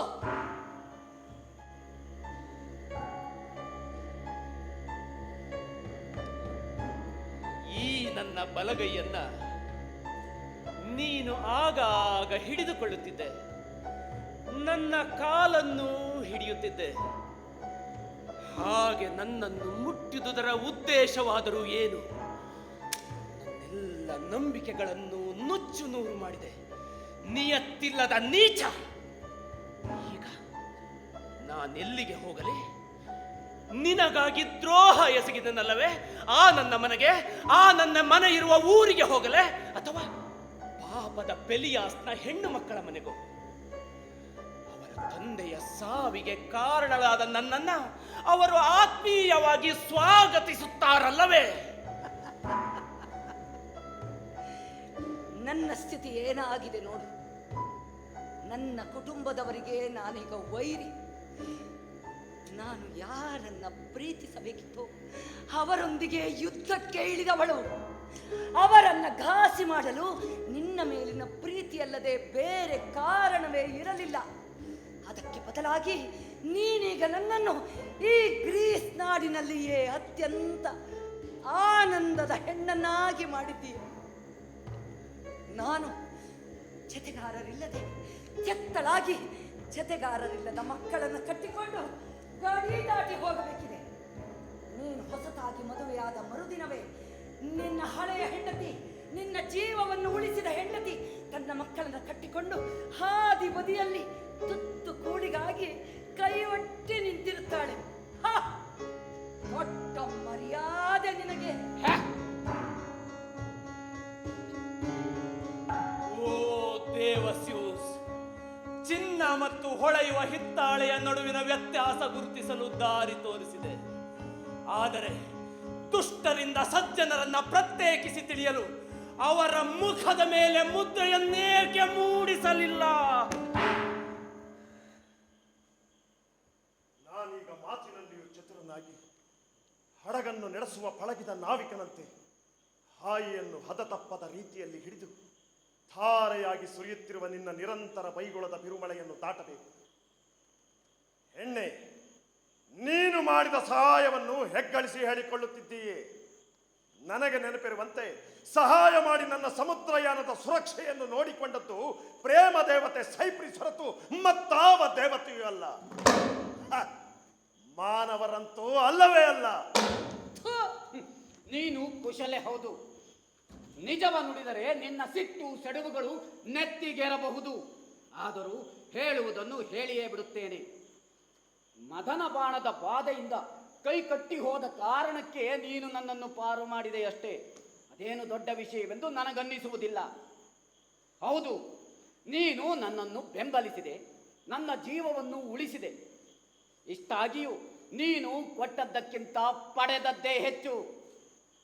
ಅನಾಗರಿಕ ಬರ್ಬರ ನಾಡನ್ನು ತೊರೆದು ತೋಳ್ಬಲಕ್ಕಿಂತ ನ್ಯಾಯದ ತಕ್ಕಡಿಗೆ ಹೆಚ್ಚು ಬೆಲೆ ಇರುವ ಗ್ರೀಸ್ ದೇಶಕ್ಕೆ ನೀನು ಬಂದೆ. ಗ್ರೀಸ್ನ ಪ್ರತಿಯೊಬ್ಬರಿಗೂ ನಿನ್ನ ಬುದ್ಧಿವಂತಿಕೆ ತಿಳಿದಿದೆ. ನಿನಗೊಂದು ಪ್ರಸಿದ್ಧಿ ಇದೆ. ಯಾವುದೋ ಹಾಳ ಕೊಂಪೆಯಲ್ಲಿ ಬದುಕಿಕೊಂಡಿದ್ದರೆ ಈ ಪ್ರಸಿದ್ಧಿ ನಿನಗೆಲ್ಲಿಂದ ಬರುತ್ತಿತ್ತು? ಭಾರಿ ಐಶ್ವರ್ಯಕ್ಕಾಗಲಿ ಆರ್ಪಿಎಸ್ನಿಗಿಂತ ಮಿಗಿಲಾದ ಮಧುರ ಕಂಠಕ್ಕಾಗಲಿ ನಾನು ಹಂಬಲಿಸುವುದಿಲ್ಲ. ನನಗೆ ನನ್ನ ಗುರಿಗಳು ಗಣನೆಗೆ ಬರುವುದೇ ಮುಖ್ಯ. ನಾನು ರಾಜಕುಮಾರಿಯನ್ನು ವರಿಸಿದ್ದೇ ಮಹಾಪಾತಕವೆನ್ನುವಂತೆ ಮಾತನಾಡುತ್ತಿರುವೆಯಲ್ಲ. ಹಾಗೆ ಮಾಡುವಾಗ ನಾನು ನಿನ್ನ ಮತ್ತು ಮಕ್ಕಳ ಕುರಿತ ಕಾಳಜಿಯಿಂದ ಸ್ವಲ್ಪವೂ ತೂಕ ತಪ್ಪದಂತೆ ನಡೆದುಕೊಂಡಿದ್ದೇನೆಂಬುದನ್ನು ಹೇಳುತ್ತೇನೆ. ಮುಚ್ಚು ಬಾಯಿ. ನನ್ನ ಮಾತು ಕೇಳಿಸಿಕೊ. ಇಯಾಲ್ಕಸ್ನಿಂದ ಗಡಿಪಾರಾದ ಗಂಡಿಗೆ ರಾಜಕನ್ಯೆ ಜೊತೆ ವಿವಾಹ. ನೀನು ಹೇಳುವಂತೆ ನಾನು ಈ ಹೆಜ್ಜೆ ಇಟ್ಟದ್ದು ನಿನ್ನ ಹಾಸಿಗೆ ಕುರಿತ ಬೇಸರದಿಂದಲ್ಲ, ಅಥವಾ ಹೊಸ ಹೆಣ್ಣಿನ ಕುರಿತ ಕಾಮಲಾಲಸೆಯಿಂದಲ್ಲ, ಇನ್ನಷ್ಟು ಪುತ್ರರನ್ನು ಪಡೆದು ಪ್ರಶಸ್ತಿ ಗಳಿಸಬೇಕೆಂಬ ಆಸೆಯಿಂದಲೂ ಅಲ್ಲ. ನನಗಿರುವ ಮಕ್ಕಳೇ ಸಾಕೆನಗೆ. ತೃಪ್ತಿಯಿಂದಿದ್ದೇನೆ. ಬೇಡುವ ಬವಣೆ ಇಲ್ಲದೆ ಬಲ್ಲಿದಂತೆ ಬದುಕಬೇಕೆಂಬ ಬಯಕೆ ಮಾತ್ರವೇ ನನ್ನಿಂದ ಈ ಕೆಲಸ ಮಾಡಿಸಿತು. ಗೆಳೆಯನ ಬಡತನವನ್ನು ಬಲ್ಲವರು ಬಲು ದೂರ ಓಡುತ್ತಾರೆಂಬುದು ನಿನಗೆ ಗೊತ್ತಿಲ್ಲದ ವಿಚಾರವೇ. ಈ ಮಕ್ಕಳನ್ನು ನನ್ನ ಕುಲದ ಗೌರವಕ್ಕೆ ತಕ್ಕುದಾಗಿ ಬೆಳೆಸಬೇಕು. ಅವರಿಗೆ ಸಹೋದರರನ್ನು ಪಡೆದು ಎರಡೂ ಕವಲುಗಳನ್ನು ಕೂಡಿಸಿ ಕುಟುಂಬವನ್ನು ಕಟ್ಟಬೇಕೆಂಬ ಬಯಕೆ ನನಗೆ. ಎಲ್ಲ ಮಕ್ಕಳನ್ನು ಸಮಾನವಾಗಿ ಕಾಣುವುದರಿಂದ ನಮ್ಮ ಸಂಸಾರ ಸ್ಥಿರವಾಗುತ್ತದೆ, ನಮ್ಮ ಬಾಳು ಹಸನಾಗುತ್ತದೆ. ನಿನಗೆ ಇನ್ನೂ ಹೆಚ್ಚು ಮಕ್ಕಳ ಅಗತ್ಯವಿಲ್ಲ. ಆದರೆ ಹೊಸ ಮಕ್ಕಳನ್ನು ಪಡೆಯುವುದರಿಂದ ನನಗೆ ಈಗಾಗಲೇ ಇರುವ ಮಕ್ಕಳನ್ನು ಬೆಳೆಸಲು ಅನುಕೂಲವಾಗುತ್ತದೆ. ನಿನಗೆ ಇದು ಕೆಟ್ಟ ಯೋಚನೆಯಾಗಿ ಕಾಣಿಸುತ್ತಿದೆಯಲ್ಲವೇ? ನೀನು ಇದಕ್ಕೆ ಒಪ್ಪುತ್ತಿದ್ದೆ. ಆದರೆ ಜೊತೆಗೆ ಮಲಗಲು ನಾನಿನ್ನು ಸದಾ ಸಿಗುವುದಿಲ್ಲ ಎನ್ನುವುದೇ ನಿನಗೆ ಸಮಸ್ಯೆಯಾಗಿದೆ. ಮಂಚದ ಮೇಲಿನ ಕಾಮದ ಆಸೆ ಚೆನ್ನಾಗಿ ನಡೆಯುತ್ತಿದ್ದರೆ ಎಲ್ಲವೂ ಸರಿ, ಇಲ್ಲದಿದ್ದರೆ ಎಲ್ಲವೂ ತಪ್ಪು ಎನ್ನುವ ಮಟ್ಟಕ್ಕೆ ಹೆಂಗಸರು ಇಳಿದು ಬಿಟ್ಟಿದ್ದೀರಿ. ಮಕ್ಕಳನ್ನು ಪಡೆಯಲು ಗಂಡಸರಿಗೆ ಮತ್ತೊಂದು ಮಾರ್ಗವಿರಬೇಕಿತ್ತು. ಈ ಹೆಣ್ಣು ಜಾತಿ ಎಂಬುದೇ ಇರದಿದ್ದರೆ ಮನುಷ್ಯನಿಗೆ ದುಃಖವೇ ಇರುತ್ತಿರಲಿಲ್ಲ. ನಾನು ಇತರ ಮರ್ತ್ಯರಿಗಿಂತ ಹಲವು ಬಗೆಯಲ್ಲಿ ಭಿನ್ನ ಎಂಬುದರಲ್ಲಿ ಸಂಶಯವೇ ಇಲ್ಲ.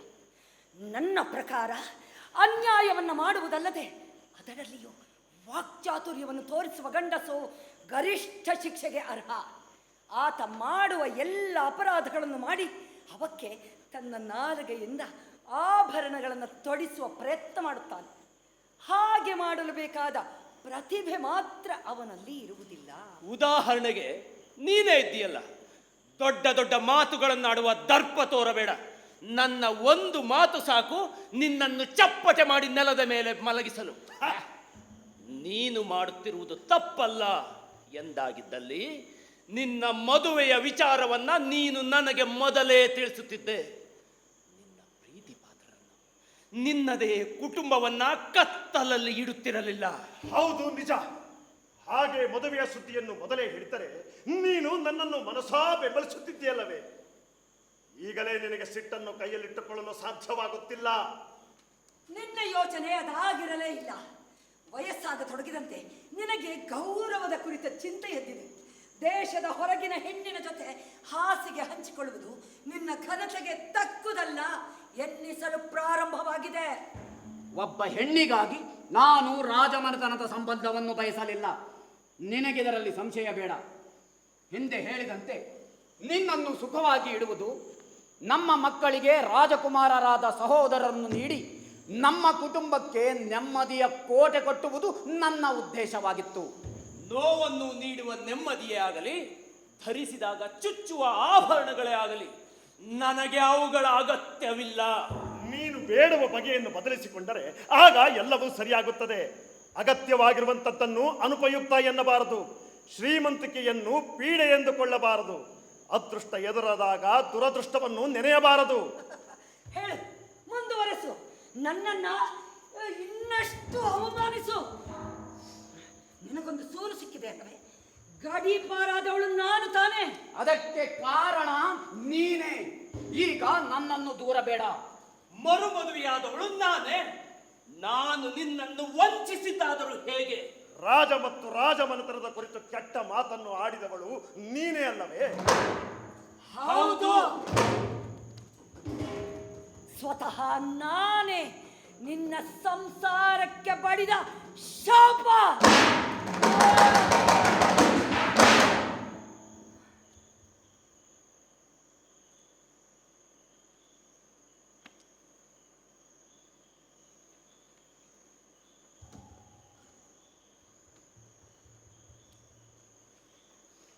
ಈ ಮಾತನ್ನು ನಾನೀಗ ಮುಂದುವರಿಸುವುದಿಲ್ಲ. ಗಡಿಪಾರಾಗಿ ಹೋಗುವಾಗ ನಿನಗೂ ನಿನ್ನ ಮಕ್ಕಳಿಗೂ ಒಂದಷ್ಟು ದುಡ್ಡಿನ ಸಹಾಯ ಮಾಡಲೆಂದು ಬಂದವನು ನಾನು. ನಿನಗೆ ಅದರ ಅಗತ್ಯವಿದ್ದರೆ ಹಾಗೆ ಹೇಳು, ಕೈ ಬಿಚ್ಚಿ ಕೊಡಲು ಸಿದ್ಧ. ನನ್ನ ಗೆಳೆಯರಿಗೆ ಹೇಳಿ ನಿನಗೊಂದು ಸೂರು ಸಿಗುವಂತೆ ಮಾಡಲು ಬದ್ಧ. ಅವರು ನಿನ್ನನ್ನು ಚೆನ್ನಾಗಿಯೇ ನೋಡಿಕೊಳ್ಳುತ್ತಾರೆ. ಈ ಅವಕಾಶವನ್ನು ತಪ್ಪಿಸಿಕೊಳ್ಳುವ ಮೂರ್ಖತನ ಮಾಡಬೇಡ. ಕೋಪವನ್ನು ಕೈಬಿಟ್ಟರೆ ಸಾಕಷ್ಟು ಲಾಭವಿದೆ ನಿನಗೆ. ನಿನ್ನ ಗೆಳೆಯರ ಜೊತೆ ನಾನು ಉಳಿಯಲಾರೆ. ನಿನ್ನಿಂದ ಕವಡೆ ಕಾಸನ್ನು ಪಡೆಯಲಾರೆ. ಕೊಡುವ ಗೊಡವೆಗೆ ಹೋಗಬೇಡ. ದುಷ್ಟನಿಂದ ದೊರೆಯುವ ದಯದಾನಗಳು ದೊಡ್ಡ ಸಹಾಯವನ್ನ ಮಾಡುವುದಿಲ್ಲ. ಸರಿ, ಹಾಗಾದರೆ ನಾನು ನಿನಗೆ ಮತ್ತು ಮಕ್ಕಳಿಗೆ ಸಹಾಯ ಮಾಡಲು ಸಾಧ್ಯವಾಗುವ ಎಲ್ಲ ಪ್ರಯತ್ನವನ್ನು ಮಾಡಿದ್ದೇನೆ ಎನ್ನುವುದಕ್ಕೆ ದೇವತೆಗಳೇ ಸಾಕ್ಷಿಯಾಗಲಿ. ಒಳ್ಳೆಯತನಕ್ಕೆ ನೀನು ಒಲಿಯುವುದಿಲ್ಲ. ಸ್ನೇಹ ಸಹಾಯಗಳನ್ನು ಸ್ವೀಕರಿಸಲಾರೆ. ಇನ್ನೇನು ಬಂದರೂ ಅನುಭವಿಸು. ಹೊಸದಾಗಿ ಹಿಡಿದ ಹೆಣ್ಣಿನ ಹಾಸಿಗೆಯ ಆಸೆ ನಿನ್ನ ಮೈ ಮೇಲೆ ಬಂದಿದೆ. ಹೇಗೂ ನೀನು ದೂರವಾಗಿ ಹಲವು ಕಾಲವೇ ಆಗಿ ಹೋಯಿತು. ತೊಲಗು, ನಿನಗೀಗ ಮದುಮಗನಾಗಿ ಮೆರೆಯುವ ಕಾಲ. ಆದರೆ ದೇವರ ಸಾಕ್ಷಿಯಾಗಿ ಹೇಳುತ್ತಿದ್ದೇನೆ, ಈ ಸಂಬಂಧದಿಂದ ನಿನಗೆ ಸಿಗುವುದು ಸುಡುವ ಸಂಕಟ ಮಾತ್ರ.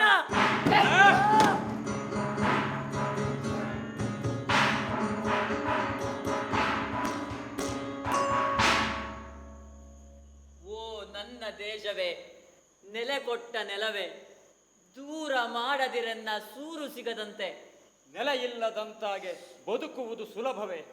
ದಯ ಇರದ ವಿಧಿಯನಗೆ ಕೈಯ ಕೊಟ್ಟಂತೆ. ಸಾವನೊಪ್ಪುವೆ ನಾನು, ಸಾವು ಬರಲಿಹ ಮುನ್ನ. ಹೀಗೆ ಅಲೆವುದಕ್ಕಿಂತ ಸಾವೇ ಸುಖವು. ಪಿತೃಭೂಮಿಯ ತೊರೆದು ಹೋಗಬೇಕಿದೆ ಇನ್ನು. ಇದಕ್ಕಿಂತ ದೊಡ್ಡ ದಿಹುದಾವ ನೋವು. ಬರಿಯ ಕಲ್ಪನೆಯಿಂದ ಹೇಳುತ್ತಿಹ ಕಥೆಯಲ್ಲ, ಇದು ನಾವು ಬದುಕಲ್ಲಿ ಕಂಡ ಸತ್ಯ. ಮೀಡಿಯಾ, ನಿನಗಿಂದು ಸ್ನೇಹ ಸಿಗುವುದೇ ಇಲ್ಲ. ಊರಿಲ್ಲ ದಿಹ ಬದುಕು ನಿನಗೆ ನಿತ್ಯ. ಸ್ನೇಹಿತನ ಸಂಕಟಕ್ಕೆ ಮನ ಕರಗದಿರುವಂಥವನು ಹೇಸಿಗೆಯ ಸಾವನ್ನು ಸಾಯಬೇಕು. ಸ್ನೇಹಕ್ಕೆ ಗೌರವವ ತೋರದಿರ ಮಾನವನು. ಅಂಥವನ ಸ್ನೇಹ ನನಗೆ ಏಕೆ ಬೇಕು?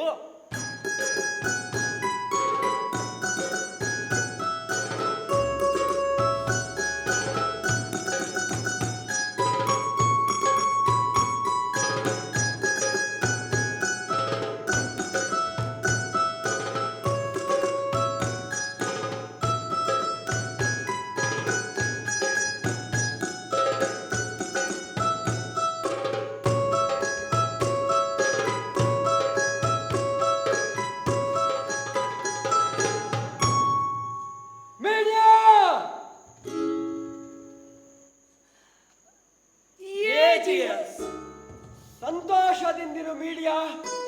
ಬಹುಕಾಲದ ಗೆಳತಿಯಾದ ನಿನ್ನನ್ನು ಕಂಡಾಗ ಇದಕ್ಕಿಂತ ಹೆಚ್ಚಿನದು ಇನ್ನೇನು ಹೇಳಲಿ. ಪ್ರಾಜ್ಞ ಪ್ಯಾಂಡಿಯನ್ನ ಪುತ್ರನಾದ ಏಜಿಯಸ್, ನೀನು ಸಂತೋಷದಿಂದಿರು. ಯಾವ ದಿಕ್ಕಿನಿಂದ ಬರ್ತಿರುವೆ? ಓಯ್ಬಸ್ತ ಪುರಾತನ ಪ್ರಶ್ನ ಸ್ಥಾನದಿಂದ. ಜಗತ್ತಿನ ನಡುವಲ್ಲಿ ನಾಭಿಯಂತಿರುವ ಆ ದೈವದ ಜಾಗಕ್ಕೆ ನೀನೇಕೆ ಹೋಗಿದ್ದೆ? ಮಕ್ಕಳನ್ನು ಬೇಡಲಿಕ್ಕೆ. ಓ ದೇವರೇ, ನಿನಗಿನ್ನು ಮಕ್ಕಳಾಗಲಿಲ್ಲವೇ? ಆಗಲಿಲ್ಲ. ಯಾವ ದೇವರ ಶಾಪವೋ ಏನೋ.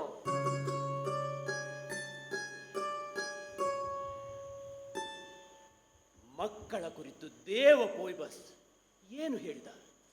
ಅವನ ಮಾತನ್ನು ಮನನ ಮಾಡಿಕೊಳ್ಳುವುದು ಮರ್ತ್ಯರಿಗೆ ಮಿಗಿಲಾದದ್ದು.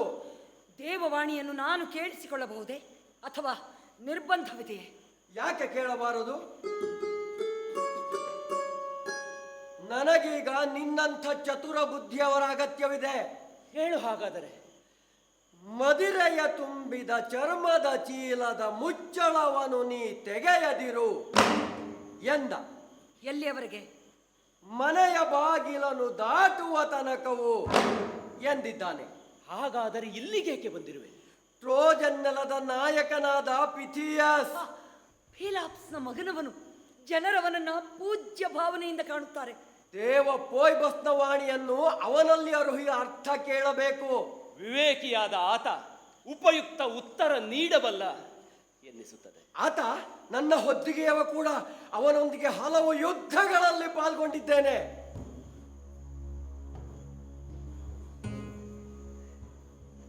ಬಯಸುತ್ತಿರುವುದೆಲ್ಲವೂ ಸಿಕ್ಕು ನೀನು ಸುಖದಲ್ಲಿ ಬಾಳುವಂತಾಗಬೇಕು. ಆದರೆ ನೀನು, ನಿನ್ನ ಕಣ್ಣೇಕೆ ಕರಗುತ್ತಿದೆ? ಏನಾಯಿತು? ಕೇಳು ಏಜಸ್, ಬದುಕಿರುವ ನರರಲ್ಲೇ ಅತ್ಯಂತ ನೀಚನಾಗಿದ್ದಾನೆ ನನ್ನ ಗಂಡ. ಏನು? ಏನಂದೆ? ಏಕೆ ಸಂಕಟದಲ್ಲಿದ್ದೀಯೇ? ನಾನು ಯಾವ ತಪ್ಪು ಮಾಡದಿದ್ದರೂ ಜೇಸನ್ ನನಗೆ ದ್ರೋಹ ಎಸಗಿದ್ದಾನೆ. ಏನು ಮಾಡಿದ? ಬಿಡಿಸಿ ಹೇಳು. ನನ್ನ ಜಾಗದಲ್ಲಿ ಹೊಸ ಹೆಂಡತಿಯನ್ನ ಕಂಡುಕೊಂಡಿದ್ದಾನೆ. ಥು! ನಾಚಿಕೆಗೇಡಿನ ಕೆಲಸವಿದು. ಅವನಿಗೆ ಅಷ್ಟು ಧೈರ್ಯವೇ? ಹೌದು, ಹಿಂದೊಮ್ಮೆ ಕುಟುಂಬವಾಗಿದ್ದವರನ್ನ ಈಗ ಕಾಲ ಕಸವಾಗಿ ಕಾಣುತ್ತಿದ್ದಾನೆ. ಇದೆಲ್ಲ ಆದದ್ದು ಬೇರೆ ಹೆಣ್ಣಿನಲ್ಲಿ ಪ್ರೀತಿ ಹುಟ್ಟಿದ್ದಕ್ಕೋ ಅಥವಾ ನಿನ್ನ ಹಾಸಿಗೆ ಸಾಕೆನಿಸಿದ್ದಕ್ಕೋ? ಪ್ರೀತಿಯ ಹುಚ್ಚು ಹುಟ್ಟಿದ್ದಕ್ಕೆ ನಂಬಿಕೆಗೆ ಯೋಗ್ಯನಲ್ಲದ ವ್ಯಕ್ತಿ ಆತ. ನೀನು ಹೇಳುವಷ್ಟು ದುಷ್ಟನಾಗಿದ್ದರೆ ಅವನು ಹೋಗಲಿ ಬಿಡು. ಅವನು ಬಯಸುತ್ತಿರುವುದು ರಾಜಮನೆತನದ ಮಂಚವನ್ನು. ಏನು? ಆ ಕನ್ಯೆಯನ್ನ ಕೊಡುವವರು ಯಾರು? ಟ್ರಯಾನ್, ಕಾರಿಂತ್ನ ಅರಸು. ಹೆಣ್ಣೆ, ನಿನ್ನ ನೋವು ನನಗರ್ಥವಾಗುತ್ತದೆ. ನನ್ನ ಕಥೆ ಮುಗಿದು ಹೋಯಿತು. ತಲೆಯ ಮೇಲೆ ಗಡಿಪಾರಿನ ಕತ್ತಿ ಕೂಡ ತೂಗುತ್ತಿದೆ. ಸಮಸ್ಯೆಯ ಮೇಲೆ ಸವರಿರುವ ಸಂಕಟವಿದು. ಯಾರು ಗಡಿಪಾರನ ಅಪ್ಪಣೆ ಮಾಡಿದವರು? ಟ್ರಯಾನ್, ಆತನೇ ನನ್ನನ್ನು ಕಾರಿಂತ್ನಿಂದ ಹೊರಗಟ್ಟುತ್ತಿದ್ದಾನೆ. ಇದಕ್ಕೆ ಜೇಸನ್ ಒಪ್ಪಿದನೆ? ನಾಚಿಕೆಗೇಡು. ಗಡಿಪಾರಿಗೆ ತನ್ನ ಒಪ್ಪಿಗೆ ಇಲ್ಲವೆಂಬಂತೆ ಆಡುತ್ತಾನೆ. ಆದರೆ ನಾನು ಹೊರ ಹೋಗುವಂತೆ ಅವನೇ ನೋಡಿಕೊಳ್ಳುತ್ತಾನೆ. ಕೇಳು ಏಜಿಯಸ್, ನಿನ್ನ ಕಾಲು ಹಿಡಿದು ಬೇಡುತ್ತೇನೆ. ನನ್ನ ಮೇಲೆ ಕರುಣೆ ಇರಲಿ, ದುರದೃಷ್ಟದ ನನ್ನ ಮೇಲೆ ದಯೆ ಇರಲಿ. ಗಡೀಪಾರಾದ ನಾನು ಸೂರಿಲ್ಲದೆ ಅಲೆಯುವಂತೆ ಮಾಡಬೇಡ. ನಿನ್ನ ನಗರಿಯಲ್ಲಿ, ನಿನ್ನ ಮನೆಯ ಸೂರಿನಡಿಯಲ್ಲಿ ನನಗೊಂದಿಷ್ಟು ಜಾಗವನ್ನು ದಯಪಾಲಿಸು. ಈ ಸಹಾಯಕ್ಕೆ ಪ್ರತಿಯಾಗಿ ದೇವರು ನಿನಗೆ ಹಲವು ಮಕ್ಕಳನ್ನು ನೀಡಲಿ. ನೀನು ಸಾಯುವ ಹೊತ್ತಿಗೆ ಮನೆಯಲ್ಲಿ ಸಮೃದ್ಧಿ ನೆಲೆಸಿರಲಿ. ನಿನಗೆ ಮಕ್ಕಳಾಗುವಂತೆ ಮಾಡುತ್ತೇನೆ. ಅದಕ್ಕೆ ತಕ್ಕದಾದ ಮದ್ದುಗಳು ನನಗೆ ತಿಳಿದಿವೆ. ಗೆಳತಿ ಮೀಡಿಯಾ, ನಿನ್ನ ಬೇಡಿಕೆಗಳನ್ನು ಒಪ್ಪಿಕೊಳ್ಳಲು ನನಗೆ ಹಲವು ಕಾರಣಗಳಿವೆ. ಮೊದಲನೆಯದು, ದೇವರ ದಯೆ ಸಿಗಲೆಂದು. ಎರಡನೆಯದು, ನೀನು ಪ್ರಚೋದಿಸಿದ ಪುತ್ರರ ಬಯಕೆ. ಮಕ್ಕಳ ವಿಚಾರದಲ್ಲಿ ನಾನು ದಿಕ್ಕೇ ತೋಚದವನಾಗಿದ್ದೇನೆ. ಅದಕ್ಕಾಗಿ ನಾನು ಇಷ್ಟು ಮಾತ್ರ ಮಾಡಬಲ್ಲೆ. ನನ್ನ ಮನೆಗೆ ಬಂದಾಗ ನಿನ್ನನ್ನು ನ್ಯಾಯಯುತವಾಗಿ ನಡೆಸಿಕೊಳ್ಳುತ್ತೇನೆ, ಸೂರು ಕೊಡುತ್ತೇನೆ. ಆದರೆ ತಿಳಿದಿರಲಿ, ಈ ನೆಲದಿಂದ ನಿನ್ನನ್ನ ಕೈ ಹಿಡಿದು ಕರೆದೊಯ್ಯುವುದಿಲ್ಲ. ನೀನಾಗಿಯೇ ನನ್ನ ಮನೆಗೆ ಬಂದರೆ ಅಲ್ಲಿ ಇರಗೊಡುತ್ತೇನೆ. ನನ್ನ ಆಲಯವೇ ನಿನಗೆ ಆಶ್ರಯವಾಗಿರುತ್ತದೆ. ಯಾರೇ ಬಂದರೂ ನಿನ್ನನ್ನ ಬಿಟ್ಟು ಕೊಡುವುದಿಲ್ಲ. ಅದಕ್ಕಿಂತ ಮೊದಲು ನೀನು ಕಾರಿಂಥಿನಿಂದ ನಿನ್ನ ಸಾಮರ್ಥ್ಯ ನೆಚ್ಚಿಯೇ ಹೊರಬರಬೇಕು. ಕಾರಿಂಥಿನ ಜನರೆಲ್ಲರೂ ನನ್ನ ಸ್ನೇಹಿತರು. ಅವರನ್ನ ನಾನು ಎದುರು ಹಾಕಿಕೊಳ್ಳಲಾರೆ. ಹಾಗೆ ಆಗಲಿ. ನಿನ್ನನ್ನು ನಂಬಬಹುದೆಂಬ ಪ್ರಮಾಣ ಮಾಡಿದರೆ ನನಗಷ್ಟೇ ಸಾಕು. ಏಕೆ ನನ್ನನ್ನು ಹಾಗೆಯೇ ನಂಬುವುದಿಲ್ಲವೇ? ನಿನಗಿರುವ ತೊಂದರೆ ಏನು? ನಿನ್ನನ್ನು ನಂಬುತ್ತೇನೆ ಯೇಜಸ್, ಆದರೆ ನನಗೆ ಶತ್ರುಗಳಿದ್ದಾರೆ. ಕೇವಲ ಕ್ರಯಾನಲ್ಲ, ಆತನೊಂದಿಗೆ ಇಡೀ ಪೆಲಿಯಾಸ್ ಕುಟುಂಬವಿದೆ. ಒಮ್ಮೆ ನೀನು ಪ್ರಮಾಣ ಮಾಡಿ ಮಾತು ಕೊಟ್ಟರೆ ನನ್ನನ್ನು ನಿಮ್ಮ ಮನೆಯಿಂದ ಹೊತ್ತೊಯ್ಯಲು ಮುಂದೊಮ್ಮೆ ಅವರು ಪ್ರಯತ್ನ ಪಟ್ಟರು. ನೀನು ನನ್ನನ್ನು ಕಾಪಾಡುವೆ ಎಂಬ ನಂಬಿಕೆಯಷ್ಟೇ. ಇದು ಬರಿಯ ಬಾಯಿ ಮಾತಿನ ಹೇಳಿಕೆಯಾದರೆ ನೀನು ಅವರ ಜೊತೆ ಸ್ನೇಹ ಮಾಡಿಕೊಂಡು ಅವರ ಜೊತೆ ಸೇರಿ ಬಿಡಬಹುದು. ಹಾಗಾಗಿಯೇ ದೇವರೆದುರು ಪ್ರಮಾಣ ಮಾಡೆಂದು ಕೇಳುತ್ತಿರುವೆ. ಅಧಿಕಾರ ಶ್ರೀಮಂತಿಕೆ ಒಂದೂ ಇಲ್ಲದವಳು ನಾನು. ಅವರಾದರೂ ಐಶ್ವರ್ಯ ಶ್ರೀಮಂತಿಕೆಯ ಅಂತಸ್ತುಗಳ ಅರಮನೆಯ ಮಂದಿ. ನಿನ್ನ ದೂರದೃಷ್ಟಿ ಮೆಚ್ಚಬೇಕಾದದ್ದೇ ಮೀಡಿಯಾ. ಪ್ರಮಾಣ ಮಾಡಬೇಕೆಂದಾದರೆ ಯಾವ ಹಿಂಜರಿಕೆಯೂ ಇಲ್ಲದೆಯೇ ಮಾಡುತ್ತೇನೆ. ಅದು ನನಗೂ ಉಪಯುಕ್ತವೇ. ಈ ಪ್ರಮಾಣವನ್ನು ಪ್ರಸ್ತಾಪಿಸಿ ನಿನ್ನ ಹಗೆಗಳನ್ನು ಹಿಂದಕ್ಕೆ ಕಳುಹಿಸಬಹುದು. ಇದರಿಂದ ನಿನಗೆ ನೆಮ್ಮದಿ ಎಂದರೆ ಹೇಳು, ಯಾವ ದೇವರೆದುರು ಪ್ರಮಾಣ ಮಾಡಲಿ? ನಮಗೆ ನೆಲೆಯಾಗಿರುವ ಈ ಭೂಮಿಯ ಎದುರು, ನನ್ನ ತಂದೆಯ ತಂದೆ ಸೂರ್ಯನ ಎದುರು, ಇಡೀ ದೇವಗಣದಲ್ಲಿ ಪ್ರಮಾಣ ಮಾಡು. ನೀನಾಗಿ ನನ್ನನ್ನು ದೂರ ಓಡಿಸುವುದಿಲ್ಲ. ನಿನ್ನ ಉಸಿರಿರುವವರೆಗೂ ಯಾವುದೇ ಹಾಗೆ ಬರಲಿ ನನ್ನನ್ನು ಬಿಟ್ಟು ಕೊಡುವುದಿಲ್ಲ. ಸರಿ, ಭೂಮಿ, ಭಾನು, ಸರ್ವ ದೇವತೆಗಳೆದುರಲ್ಲಿ ನೀನೆಂದಂತೆಯೇ ಪ್ರಮಾಣ ಮಾಡುತ್ತೇನೆ.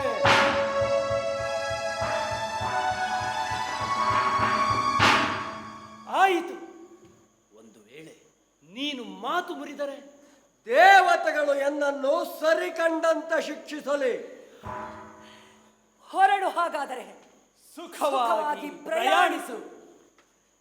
ಎಲ್ಲವೂ ಒಳ್ಳೆಯದೇ ಆಯಿತು. ನನ್ನ ಕೆಲಸವನ್ನು ಆದಷ್ಟು ಬೇಗ ಮುಗಿಸಿ ನನ್ನ ಉದ್ದೇಶಗಳನ್ನು ಪೂರೈಸಿ ನಿನ್ನ ಮನೆಗೆ ಬಂದು ಸೇರುತ್ತೇನೆ.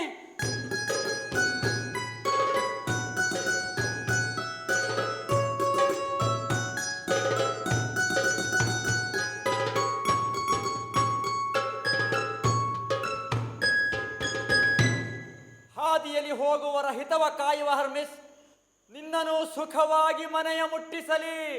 ಬಯಸಿದೆಲ್ಲವೂ ಸಿಗಲಿ ಓ ರಾಜ ಏಜಿಯಸ್. ನಿನ್ನ ಬದುಕಲಿ ಎಲ್ಲ ಒಳಿತಾಗಲಿ. ಓ ದೇವಸ್ಯೂಸ್, ಓ ನ್ಯಾಯವೇ, ಓ ಸೂರ್ಯನೇ, ನಾನೀಗ ಜಯದ ಹಾದಿಯಲ್ಲಿದ್ದೇನೆ. ಭರವಸೆಯ ಬೆಳಕು ಕಾಣಿಸುತ್ತಿದೆ. ನನ್ನ ಹಗೆಗಳಿಗೆಲ್ಲ ಶಿಕ್ಷೆಯಾಗುತ್ತದೆ. ನನ್ನ ಯೋಜನೆಯ ಅತ್ಯಂತ ಕಠಿಣ ತಿರುವಿನಲ್ಲಿ ಕಣ್ಗಾಣದೆ ನಿಂತಿದ್ದಾಗ ಈ ಸಜ್ಜನ ಸ್ನೇಹಿತ ಆಗಮಿಸಿ ನನ್ನ ಸಮಸ್ಯೆಯ ಸಿಕ್ಕನ್ನ ಬಿಡಿಸಿಬಿಟ್ಟ.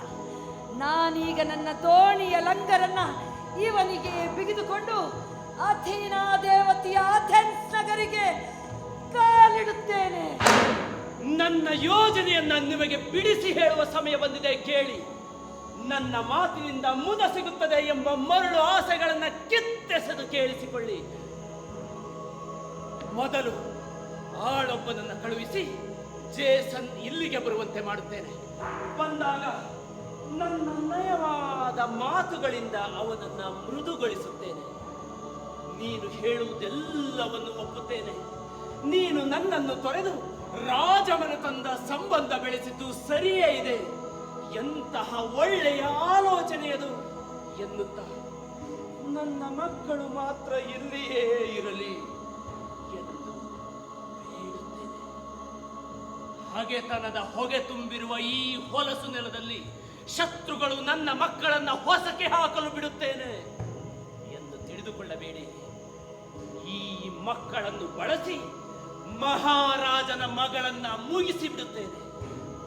ನನ್ನ ಮಕ್ಕಳ ಕೈಯಲ್ಲಿ ರಾಜಕುಮಾರಿಗೆ ಚಂದದ ಬಟ್ಟೆ, ಚಿನ್ನದ ಆಭರಣಗಳ ಉಡುಗೊರೆಗಳನ್ನ ಕಳುಹಿಸಿ ನಮ್ಮನ್ನು ಗಡೀಪಾರ್ನ ಶಿಕ್ಷೆಯಿಂದ ದೂರ ಮಾಡಬೇಕೆಂದು ಬೇಡುವಂತೆ ಮಾಡುತ್ತೇನೆ. ಉಡುಗೊರೆಯನ್ನ ಉಟ್ಟ ಆಕೆ ಮರುಕ್ಷಣ ಉಸಿರುಗಟ್ಟಿ ಒದ್ದಾಡುತ್ತಾ ಸಂಕಟದ ಸಾವನ್ನಪ್ಪುತ್ತಾಳೆ. ನಾನೆಂತಹ ಮದ್ದನ್ನು ಅದಕ್ಕೆ ಬಳಿದಿರುತ್ತೇನೆಂದರೆ, ಬಳಿಯಲ್ಲಿರುವವರು ಸಾಯುತ್ತಿರುವವಳನ್ನು ಮುಟ್ಟಿದರೆ ಜತೆಗೆ ಅವರು ಸತ್ತು ಬಿಡುತ್ತಾರೆ. ಇದೆಲ್ಲವೂ ಸರಿ, ಆದರೆ ನನ್ನ ಮುಂದಿನ ಕ್ರಮವನ್ನು ಕಲ್ಪಿಸಿಕೊಂಡೇ ನನ್ನ ಉಸಿರು ಕಟ್ಟುತ್ತಿದೆ. ನಾನು ಮಕ್ಕಳನ್ನು ಕೊಲ್ಲುತ್ತೇನೆ. ಹೌದು, ನನ್ನ ಮಕ್ಕಳನ್ನು, ಅವರನ್ನು ಉಳಿಸಲು ಈ ಜಗತ್ತಿನಲ್ಲಿಯೇ ಯಾರಿಗೂ ಸಾಧ್ಯವಿಲ್ಲ. ಜೇಸನ್ನ ಮನೆಯನ್ನು ಸರ್ವನಾಶ ಮಾಡಿ ನನ್ನ ಮುದ್ದಿನ ಮಕ್ಕಳನ್ನು ಕೊಲೆ ಮಾಡಿದ ಕಾಡು ಪಾತಕದಿಂದಲೂ ಈ ನೆಲದಿಂದಲೂ ದೂರ ಓಡಿ ಹೋಗುತ್ತೇನೆ. ಈ ರಕ್ತ ಕಳಂಕದ ಸಂಕಟವನ್ನಾದರೂ ಸಹಿಸಿಯೇನು, ಆದರೆ ನನ್ನ ನೋಡಿ ನನ್ನ ಹಾಗೆಗಳು ನಗುವುದನ್ನು ಮಾತ್ರ ಸಹಿಸಿಕೊಂಡಿರಲಾರೆ.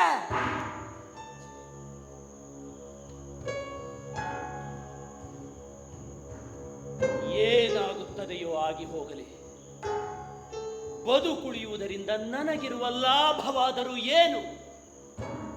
ನನಗೆ ಪಿತೃಭೂಮಿ ಇಲ್ಲ, ಮನೆ ಇಲ್ಲ, ಶತ್ರುಗಳಿಂದ ಸುರಕ್ಷಿತವಾಗಿರಲೊಂದು ಸೂರು ಇಲ್ಲ.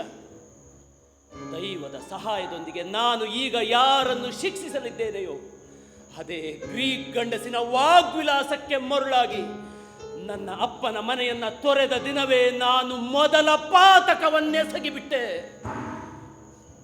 ನನ್ನಿಂದ ಪಡೆದ ಮಕ್ಕಳನ್ನ ಇನ್ನು ಆ ಗಂಡಸು ಜೀವಂತವಾಗಿ ನೋಡಲಾರ. ಹೊಸ ಹೆಂಡತಿಯಿಂದಲೂ ಆತ ಪುತ್ರರನ್ನು ಪಡೆಯುವುದಿಲ್ಲ. ಆ ಹಾಳಾದ ಹೆಣ್ಣು ನನ್ನ ವಿಷದಿಂದ ವಿಕಾರವಾಗಿ ಸಾವನ್ನಪ್ಪುತ್ತಾಳೆ. ನಾನು ಕೈಲಾಗದವಳೆಂದು, ಮಂದ ಬುದ್ಧಿಯವಳೆಂದು, ಕಾರ್ಯಸಾಧಕಿ ಅಲ್ಲವೆಂದು ಜನರು ತಿಳಿಯಬೇಕಿಲ್ಲ. ನಾನು ಒಳ್ಳೆಯವರಿಗೆ ಎಷ್ಟು ಒಳ್ಳೆಯವಳು, ದುರುಳರಿಗೆ ಅಂತೆಯೇ ದುಸ್ವಪ್ನವಾಗುವವಳು. ಹೇಳಿರುವೆ ನೀನಿಂದು ನಿನ್ನ ಯೋಜನೆಗಳನ್ನು, ನಿನ್ನ ಬದುಕಿಗೆ ಒಳಿತ ಕೋರುವವಳಾನು. ಮನುಜ ಜೀವದ ಬೆಲೆಯ ಎತ್ತಿ ತೋರುವ ನಿಯಮವನ್ನು ಪಾಲಿಸದೇ ಇರಲು ನಾ ಬಿಡುವಳೇನು? ನನ್ನಂತೆ ನೋವನ್ನು ಅನುಭವಿಸದ ನೀವು ಹೀಗೇಕೆ ಹೇಳುತ್ತೀರಿ ಎಂದು ನನಗೆ ಅರ್ಥವಾಗುತ್ತದೆ. ಆದರೆ ನನಗೆ ಬೇರೆ ದಾರಿಯೇ ಇಲ್ಲ. ನೀನೇ ನೆಟ್ಟಿಯ ಸಸಿಯ, ನೀನೇ ಕೀಳುವೆಯೇನು? ಹೌದು, ನನ್ನ ಗಂಡನನ್ನ ಘಾಸಿಗೊಳಿಸುವುದಕ್ಕೆ ಅದನ್ನು ಮಾಡುತ್ತೇನೆ. ನಿನ್ನ ಸಾವಿನವರೆಗೂ ನರಳಿ ಮರುಗುವೆಯೇನು? ಏನಾಗುತ್ತದೆಯೋ ಆಗಿ ಹೋಗಲಿ. ಆ ವಿಚಾರವನ್ನ ಇನ್ನು ಮಾತಾಡುವುದು ಬೇಡ.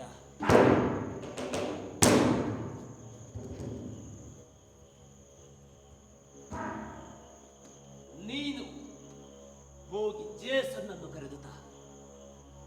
ನಂಬಿಕೆಯ ಕೆಲಸವಾಗಬೇಕಾದಾಗ ನೆನಪಾಗುವಳು ನೀನು. ನೀನೊಬ್ಬಳು ಹೆಣ್ಣಾಗಿದ್ದು ಒಡತಿಯ ಒಳಿತನ್ನು ಬಯಸುವೆಯಾದರೆ ನನ್ನ ಸಂಕಲ್ಪದ ಸುದ್ದಿಯನ್ನ ಹೊರಗೆ ಕೊಡಬೇಡ.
ನನ್ನನ್ನು ಕರೆವುದೇ?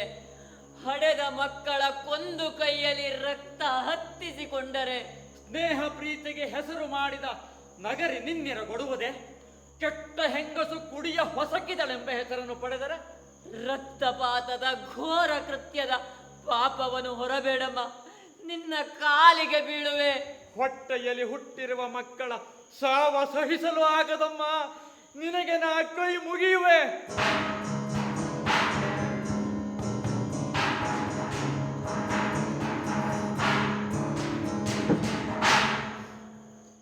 ನಮ್ಮಿಬ್ಬರ ನಡುವೆ ಅದೆಂತಹ ಹಗೆಯ ದಗೆ ಇದ್ದರೂ ನೀನು ಕರೆ ಕಳುಹಿಸಿದ್ದಿ ಎಂಬುದಕ್ಕಾಗಿ ನಾನಿಲ್ಲಿಗೆ ಬಂದಿದ್ದೇನೆ. ಹೇಳು, ನಾನೇನು ಮಾಡಬೇಕೆಂದು ಬಯಸುತ್ತಿರುವೆ? ಬೇಡಿಕೊಳ್ಳುತ್ತೇನೆ ಜೇಸನ್, ನನ್ನನ್ನು ಕ್ಷಮಿಸಿಬಿಡು. ಮಿತಿ ಮೀರಿ ಮಾತನಾಡಿಬಿಟ್ಟಿದ್ದೇನೆ. ನಮ್ಮಿಬ್ಬರ ನಡುವಿನ ಪ್ರೀತಿಯ ಕ್ಷಣಗಳನ್ನು ನೆನಪು ಮಾಡಿಕೊ. ಆಡಿದ ಮಾತುಗಳಿಗಾಗಿ ನಾನೀಗ ವ್ಯಥೆ ಪಡುತ್ತಿದ್ದೇನೆ.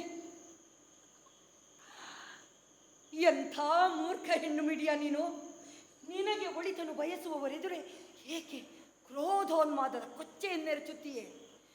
ನಿನ್ನ ಗಂಡ, ಈ ನೆಲದ ರಾಜ, ಇವರೆಲ್ಲರ ಹಗೆಗಳನ್ನು ಏಕೆ ಕಟ್ಟಿಕೊಳ್ಳುತ್ತೀಯ? ರಾಜಕನ್ಯೆಯನ್ನು ವರಿಸಿ ನಿನ್ನ ಮಕ್ಕಳಿಗೆ ರಾಜಕುವರ ಸಹೋದರರನ್ನು ನೀಡಿ ಅನುಗ್ರಹಿಸುವ ಜೇಸನ್ನ ಯೋಜನೆ ನಿನ್ನ ನೆಮ್ಮದಿಗಾಗಿಯೇ ಇರುವುದಲ್ಲವೇ? ದೇವರು ನಿನಗೆ ಇಷ್ಟೆಲ್ಲ ಕೊಟ್ಟಿರುವಾಗ ಸಿಡುಕುವುದು ತಪ್ಪಲ್ಲವೇ? ನಿನಗೆ ಆಗಿರುವ ಕೊರತೆಯಾದರೂ ಏನು? ಮಕ್ಕಳಿಲ್ಲವೇ? ದೇಶವನ್ನೇ ಬಿಟ್ಟು ಬಂದಿದ್ದರೂ ಮನೆ ಮಾರುಗಳಿಲ್ಲವೇ? ಕೆಲವೇ ಜನರದ್ದಾದರೂ ಪ್ರೀತಿ ಸ್ನೇಹಗಳಿಲ್ಲವೇ? ಇನ್ನೇನು ಬೇಕು ನಿನಗೆ ಎಂದು ನನ್ನನ್ನೇ ನಾನು ಅಳಿದುಕೊಳ್ಳುತ್ತಿದ್ದೇನೆ. ಕುದಿಯುವ ಕೋಪಕ್ಕೆ ಕಾರಣ ಇಲ್ಲ. ತಲೆ ಕೆಟ್ಟವಳಂತೆ ಆಡಿದ್ದೇನೆ ಎಂಬ ತಿಳುವಳಿಕೆ ನನಗೀಗ ಬಂದಿದೆ. ರಾಜಲಗ್ನ, ಮಕ್ಕಳಿಗೆ ರಾಜಕುಮಾರ ಸಹೋದರರು, ನಿನ್ನದು ಎಂತಹ ದೂರದೃಷ್ಟಿಯ ಆಲೋಚನೆ ಎಂಬುದು ನನಗೀಗ ಅರ್ಥವಾಗಿದೆ. ತಪ್ಪೆಲ್ಲವೂ ನನ್ನದೇ. ನಿನ್ನ ಕೆಲಸಕ್ಕೆ ಆಸರೆಯ ಕೈಯಾಗಿ ನಿಲ್ಲಬೇಕಿತ್ತು. ಮದುವೆಯ ಮಂಚವನ್ನು ನಾನೇ ಸಿಂಗರಿಸಬೇಕಿತ್ತು. ಮದುವಣಗಿತ್ತಿಯ ಅಗತ್ಯಗಳನ್ನು ನೋಡಿಕೊಳ್ಳಬೇಕಿತ್ತು. ನನ್ನ ಬುದ್ಧಿ ನೆಟ್ಟಗಿರಲಿಲ್ಲ ಎಂಬುದನ್ನು ಒಪ್ಪಿಕೊಳ್ಳುತ್ತೇನೆ. ಈಗ ನಾನು ಸರಿಯಾಗಿ ಯೋಚಿಸುತ್ತಿದ್ದೇನೆ. ದಯವಿಟ್ಟು ನನ್ನನ್ನು ಕ್ಷಮಿಸಿ ಬಿಡು. ಮಕ್ಕಳೇ, ಮನೆಯ ಒಳಗಿಂದ ಒಮ್ಮೆ ಒಮ್ಮೆ ಇಲ್ಲಿ ಬನ್ನಿ.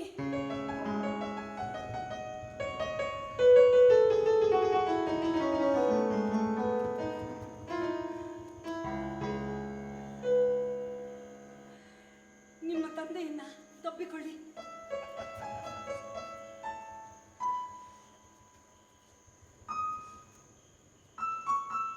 ಪ್ರೀತಿಸಬೇಕಾದವರ ಬಗ್ಗೆ ತುಂಬಿಕೊಂಡಿರುವ ಹಗೆಯನ್ನ ನಿಮ್ಮ ಅಮ್ಮನೊಂದಿಗೆ ಬದಿಗಿಟ್ಟು ಬಿಡಿ.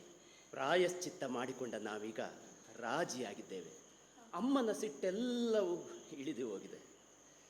ಹೋಗಿ ಅಪ್ಪನ ಬಲಗೈಯನ್ನ ಬಿಗಿಯಾಗಿ ಹಿಡಿದುಕೊಳ್ಳಿ.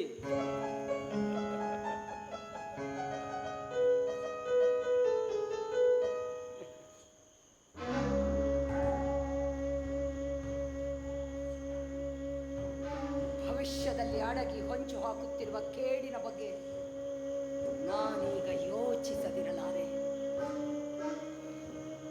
ಮಕ್ಕಳೇ, ಎಷ್ಟು ಚಂದದ ಕೈಗಳಿವು. ಮುಪ್ಪು ಬರುವವರೆಗೆ ನೀವು ಬದುಕುವುದು ಹೌದೇ? ಎದೆಯೊಳಗೆ ಭಯ ತುಂಬಿಕೊಂಡಿದೆ. ಇಷ್ಟೆಲ್ಲ ಆದ ಮೇಲೆ ನಿಮ್ಮ ಅಪ್ಪನೊಂದಿಗೆ ರಾಜಿ ಮಾಡಿಕೊಳ್ಳುತ್ತಿದ್ದೇನೆ. ನಿನ್ನ ಬದಲಾದ ಮನಸ್ಸಿನ ಮಾತುಗಳಿಗೆ ಮೆಚ್ಚಿಕೊಂಡಿದ್ದೇನೆ ಮೀಡಿಯಾ. ಹಿಂದೆ ಆಡಿದ್ದಕ್ಕಾಗಿ ಬೇಸರಿಸುವುದಿಲ್ಲ. ಹೊಸ ಹೆಣ್ಣೊಬ್ಬಳನ್ನು ಹಾಸಿಗೆಗೆ ಹೊತ್ತು ತಂದರೆ ಹೆಂಡತಿಗೆ ಸಿಟ್ಟು ಬರುವುದು ಸಹಜವೇ. ಆದರೆ ನಿನ್ನ ಯೋಚನೆಯಲ್ಲಿ ಆದ ಬದಲಾವಣೆ ಒಳಿತನ್ನೇ ತರಲಿದೆ. ಇಷ್ಟು ಕಾಲದ ನಂತರವಾದರೂ ನೀನು ಗೆಲುವಿನ ಹಾದಿಯನ್ನು ಗುರುತಿಸಿದೆಯಲ್ಲ. ಮಕ್ಕಳೇ, ನಿಮ್ಮ ತಂದೆ ಸಾಕಷ್ಟು ಯೋಚಿಸಿಯೇ ವರ್ತಿಸಿದ್ದಾನೆ. ದೇವರ ಅನುಗ್ರಹದಿಂದ ನಿಮಗೆ ಒಳ್ಳೆಯ ಭವಿಷ್ಯವನ್ನು ಕಟ್ಟಿಕೊಡಲಿದ್ದಾನೆ. ಕೆಲವೇ ಕಾಲದಲ್ಲಿ ನೀವು ಹೊಸ ಸಹೋದರರೊಡಗೂಡಿ ಕಾರಿಂತಿನ ನೇತಾರರಾಗುತ್ತೀರಿ. ಬಾಲ್ಯ ಕಳೆದಂತೆಯೂ ಬಲವಾಗುತ್ತಾ ಹೋಗುತ್ತೀರಿ. ಉಳಿದೆಲ್ಲವನ್ನು ನಿಮ್ಮ ತಂದೆಗೆ ಬಿಡಿ, ದೇವರಿದ್ದಾನೆ. ನೀವು ದೊಡ್ಡವರಾಗಿ ಯಶಸ್ಸು ಗಳಿಸಿ ನನ್ನ ವೈರಿಗಳೆದುರಿಗೆ ಎದೆ ಸೆಡೆಸಿ ನಿಲ್ಲುವಂತಾಗುವುದನ್ನು ನಾನು ನೋಡಬೇಕೆಂಬುದೇ ದೇವರಲ್ಲಿ ನನ್ನ ಪ್ರಾರ್ಥನೆ. ಮೀಡಿಯಾ, ನಿನ್ನ ಮುಖವೇಕೆ ಬಿಳಿಸಿಕೊಂಡಿದೆ? ಏಕೆ ಮಾತನಾಡುತ್ತಿಲ್ಲ? ಇಬ್ಬನಿಯಂತಹ ಕಣ್ಣೀರಿನಿಂದ ನಿನ್ನ ರಪ್ಪೆಗಳು ಒದ್ದೆಯಾಗಿರುವುದು ಏಕೆ? ನನ್ನ ಮಾತುಗಳನ್ನು ಕೇಳಿಸಿಯೂ ನೀನೇಕೆ ಮುದಗೊಳ್ಳಲಿಲ್ಲ? ಹೇಳುವಂಥದ್ದೇನಿಲ್ಲ ಜೇಸನ್, ನನ್ನ ಮಕ್ಕಳ ಬಗ್ಗೆ ಯೋಚಿಸುತ್ತಿದ್ದೇನಷ್ಟೇ. ಇವರ ಚಿಂತೆ ಬಿಡು, ಇವರನ್ನು ನೋಡಿಕೊಳ್ಳುವುದು ನನ್ನ ಜವಾಬ್ದಾರಿ. ನೀನು ಹೇಳಿದಂತೆಯೇ ಮಾಡುತ್ತೇನೆ. ನಿನ್ನ ಮಾತನ್ನ ಸಂಶಯಿಸಲಾರೆ. ಕಂಡದ್ದಕ್ಕೆ ಕಣ್ಣೀರು ಸುರಿಸುವುದು ಹೆಣ್ಣಿನ ಸ್ವಭಾವವಲ್ಲವೇ? ಆದರೂ ನಿನ್ನ ಕಣ್ಣೀರಿಗೆ ಕಾರಣವೇನು?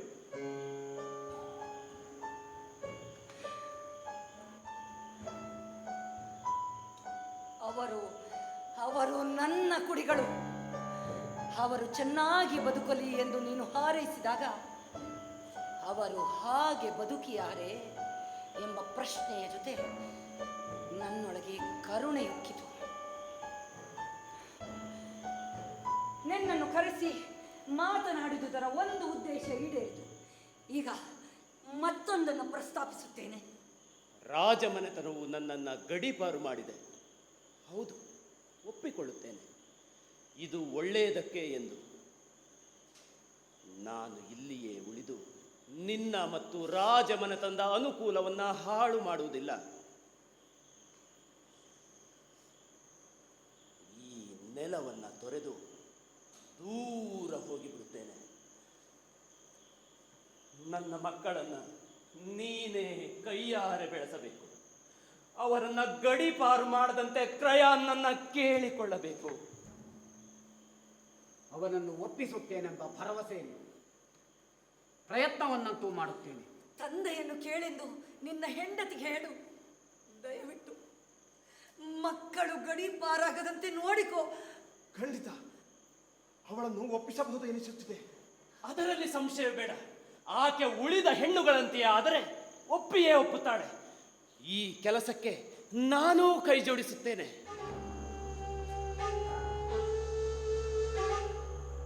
ಆಕೆಗೆ ಅತ್ಯಪರೂಪದ ಉಡುಗೊರೆಗಳನ್ನು ಕಳುಹಿಸುತ್ತೇನೆ. ಚಂದದ ಬಟ್ಟೆ, ಚಿನ್ನದ ಆಭರಣಗಳು ಅವಳ ಕೈ ಸೇರುತ್ತವೆ. ಮಕ್ಕಳೇ ಅವುಗಳನ್ನು ತೆಗೆದುಕೊಂಡು ಹೋಗುತ್ತಾರೆ. ನಾನು ಹೇಳಿದ ವಸ್ತುಗಳನ್ನ ಈ ಕೂಡಲೇ ತನ್ನಿ. ಆಕೆ 1000 ರೀತಿಯಲ್ಲಿ ಸುಖವಾಗಿರುತ್ತಾಳೆ. ನಿನ್ನಂಥ ಶ್ರೇಷ್ಠನೊಂದಿಗೆ ಹಾಸಿಗೆಯನ್ನು ಹಂಚಿಕೊಳ್ಳುವುದರ ಜೊತೆಗೆ ನನ್ನ ತಂದೆಯ ತಂದೆ ಸ್ವತಃ ಸೂರ್ಯದೇವನೇ ತನ್ನ ಕುಡಿಗಳಿಗೆಂದು ದಯಪಾಲಿಸಿದ ಈ ಸುವಸ್ತುಗಳೆಲ್ಲ ಅವಳಿಗೆ ಉಡುಗೊರೆಯಾಗಿ ದೊರೆಯುತ್ತಿವೆ.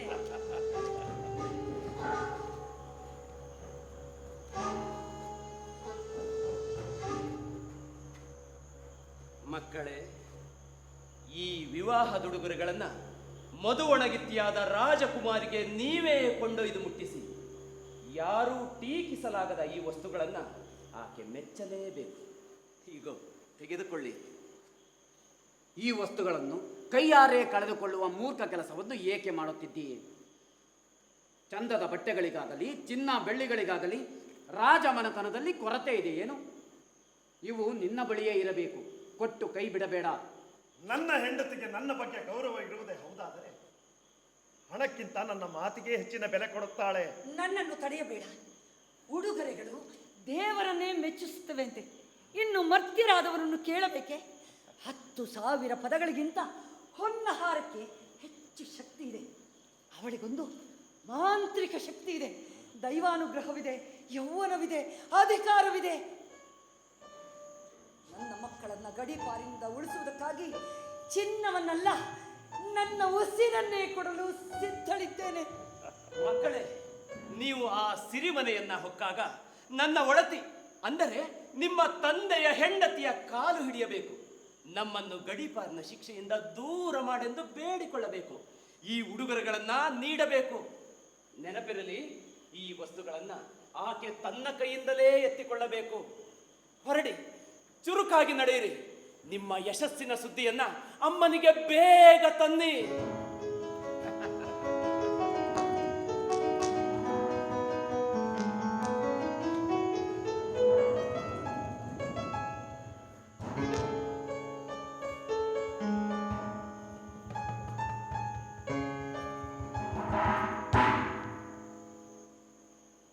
ಮಕ್ಕಳು ಬದುಕುವರೆನ್ನುವ ಆಸೆಯು ನನ್ನಲ್ಲಿ ಹನಿಯೂ ಉಳಿದಿಲ್ಲ. ಸಾವಿನ ಸನಿಹಕ್ಕೆ ತೆರಳುತ್ತಲಿರುವುದು ಅವರಿಗೆ ಇನ್ನೂ ತಿಳಿದಿಲ್ಲ. ಚಿನ್ನದ ಹಾರದ ಉಡುಗೊರೆ ಪಡೆವಳು ರಾಜಕುಮಾರಿಯು ಸಂತಸದಿ. ವಿಷವನ್ನು ಮೆತ್ತಿದ ಹಾರದ ಕಾರಣ ಮರಣ ಒಪ್ಪುವಳು ಸಂಕಟದಿ. ಸಾವಿನ ದೇವನ ಹಾರವನಾಕೆಯು ತಾನೇ ಕತ್ತಲಿ ಧರಿಸುವಳು. ಚಿನ್ನದ ಕೂದಲ ಸುಂದರ ಹೆರಳಲಿ ಮರಣ ಕುಸುಮವನ್ನು ಮುಡಿಯುವಳು.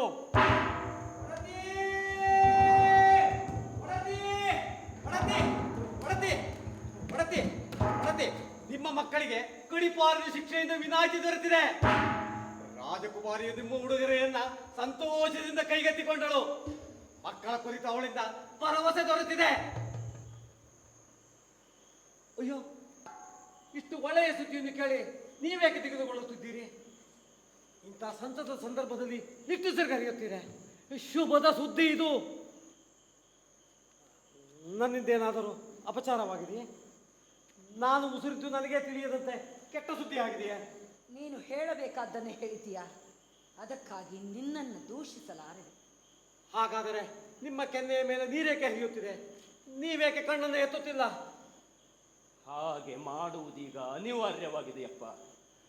ದೈವದ ಹುಡುಗಾಟಕ್ಕೆ ನನ್ನ ಹುಚ್ಚಾಟವು ಸೇರಿ ಮಾಡಿದ ಹುನ್ನಾರದ ಫಲವಿದು. ಹಾಗೆ ಯೋಚಿಸಬೇಡಿ. ನಿಮ್ಮ ಈ ಮಕ್ಕಳು ಒಂದಲ್ಲ ಒಂದು ದಿನ ನಿಮ್ಮನ್ನು ಈ ಮನೆಗೆ ತಿರುಗಿ ಕರೆಕ್ಟ್ ತರುತ್ತಾರೆ. ಅಷ್ಟರೊಳಗೆ ನಾನೇ ಹಲವರನ್ನ ಮನೆ ಮುಟ್ಟಿಸಿರುತ್ತೇನೆ. ಮಕ್ಕಳನ್ನು ಕಳೆದುಕೊಂಡ ತಾಯಿ ನೀವೊಬ್ಬರೇ ಅಲ್ಲ, ನಾವೆಲ್ಲರೂ ಮರ್ತ್ಯರೇ. ದುಃಖದ ಭಾರವನ್ನು ಹಗುರವೆನ್ನುವ ಹಾಗೆ ಹೊತ್ತು ಬಿಡಬೇಕು. ನೀನು ಹೇಳಿದಂತೆಯೇ ಮಾಡುತ್ತೇನೆ. ಈಗ ಮನೆಯೊಳಗೆ ನಡೆ. ಎಂದಿನಂತೆ ಮಕ್ಕಳ ಅಗತ್ಯಗಳನ್ನ ಪೂರೈಸು.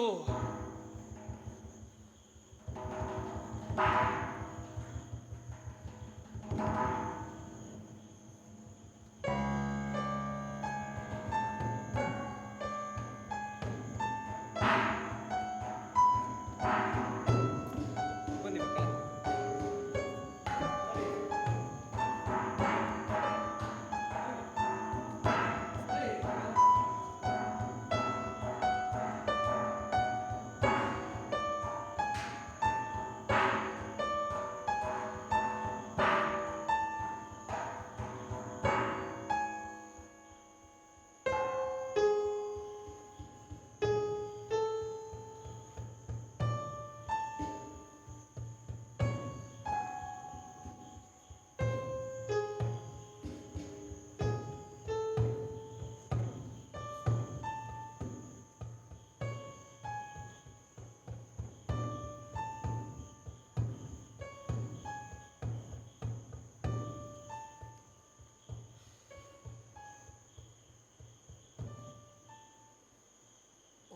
ಮಕ್ಕಳೇ, ನೀವು ತಾಯಿಯಿಂದ ಶಾಶ್ವತವಾಗಿ ದೂರಾಗುತ್ತೀರಿ. ಆದರೆ ಇರಲೊಂದು ನಗರಿಯಾದರೂ ಇದೆ. ನತದೃಷ್ಟಯಾದ ನನ್ನನ್ನ ನೀವು ಬಿಟ್ಟು ಹೋಗುತ್ತೀರಿ. ನಿಮಗೆ ಅಮ್ಮನಿರುವುದಿಲ್ಲ. ನನಗೆ ನೆಮ್ಮದಿ ಇರುವುದಿಲ್ಲ.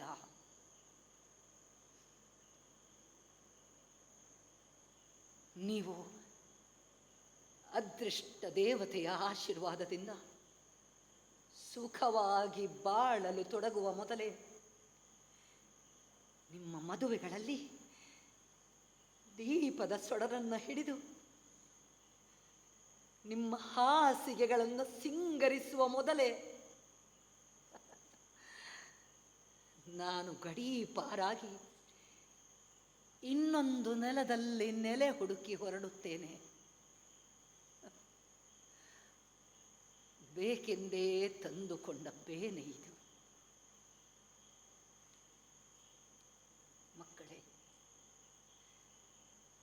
ನಿಮ್ಮನ್ನ ಅಡೆದು ಬೆಳೆಸಿದೆ, ನಿಮಗಾಗಿ ದುಡಿದೆ. ಅದರಿಂದ ಉಪಯೋಗವೇನಾಯಿತು? ದುರ್ದೈವಿ ನಾನು. ಎಂಥ ಕನಸುಗಳನ್ನು ಕಂಡೆ. ನಾನು ಮುದುಕಿಯಾದಾಗ ನೀವು ನನ್ನ ಆರೈಕೆ ಮಾಡುತ್ತೀರಿ. ನಾನು ಮರಣವನ್ನಪ್ಪಿದಾಗ ನೀವೇ ಕೈಯಾರೆ ಬಟ್ಟೆಯುಡಿಸಿ ನನ್ನ ಸಮಾಧಿ ಮಾಡುತ್ತೀರಿ ಎಂಬ ಕನಸು ನನಸಾದರೆ ಮರ್ತ್ಯರೆಲ್ಲರೂ ಹೊಟ್ಟೆ ಕಿಚ್ಚು ಪಡುವಂತಹ ಕನಸು.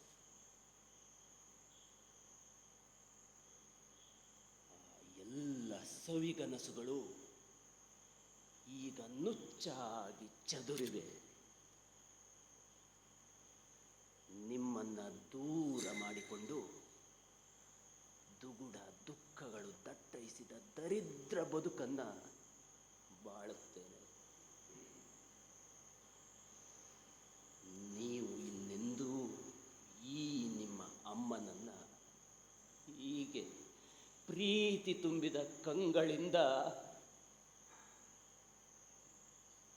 ನೋಡುವುದಿಲ್ಲ.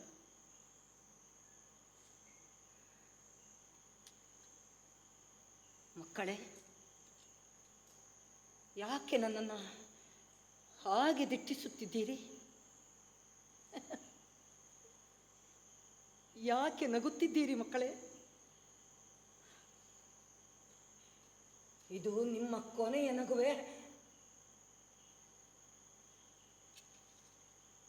ಅಯ್ಯೋ, ನಾನೇನು ಮಾಡಲಿ? ಮಕ್ಕಳ ಹೊಳೆವ ಕಂಗಳ ಕಂಡ ನನ್ನೆದೆ ಚಿತ್ರವಾಗುತ್ತಿದೆ. ಇಲ್ಲ, ನಾನಿದನ್ನು ಮಾಡಲಾರೆ. ಅವರನ್ನು ಕಾರಿಂತಿನಿಂದ ಹೊರಗೊಯ್ಯುತ್ತೇನೆ. ಅವರ ತಂದೆಯು ಮರುಗಲೆಂದು ಮಕ್ಕಳನ್ನು ಸಾಯಿಸಿ ನಾನು ಕೊರಗಬೇಕೆ? ಅಯ್ಯೋ, ಏನಾಗಿದೆ ನನಗೆ? ನನಗೆ ಬೇಕಾಗಿರುವುದಾದರೂ ಏನು?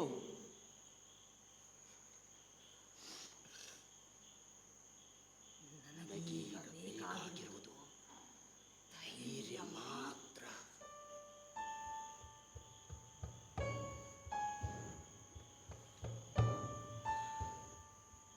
ಓ ನನ್ನ ಹೃದಯವೇ, ಬೇಡ, ನಿಲ್ಲು. ಹಾಗೆ ಮಾಡಬೇಡ.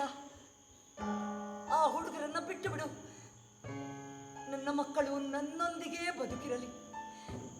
ನಿನಗೂ ಅವರು ಮುದ ಕೊಡುತ್ತಾರಲ್ಲವೇ?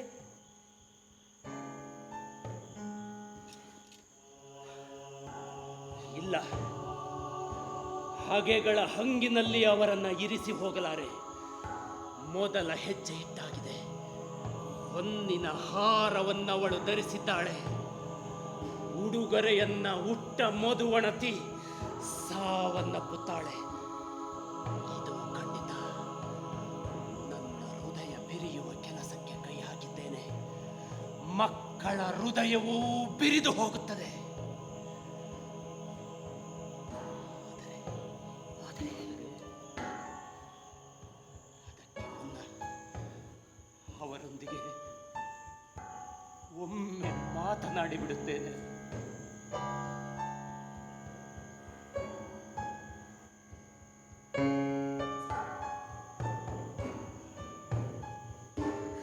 ಅಯ್ಯೋ ಮಕ್ಕಳೇ, ಎಷ್ಟು ಚಂದದ ಕೈಗಳಿವೆ, ಎಷ್ಟು ಚಂದದ ತುಟಿಗಳು. ಈ ನಗೆ, ಈ ನಡೆ, ಈ ನಡಿಗೆ ಎಲ್ಲವನ್ನ ನಾನು ಎಷ್ಟು ಮೆಚ್ಚುತ್ತಿದ್ದೆ. ಅಯ್ಯೋ ಅಪ್ಪುಗೆ, ನಿಮ್ಮ ಮೃದುವಾದ ಚರ್ಮ, ಸಿಹಿಯಾದ ಸವಿಯುಸಿರು. ಅಯ್ಯೋ ಮಕ್ಕಳೇ,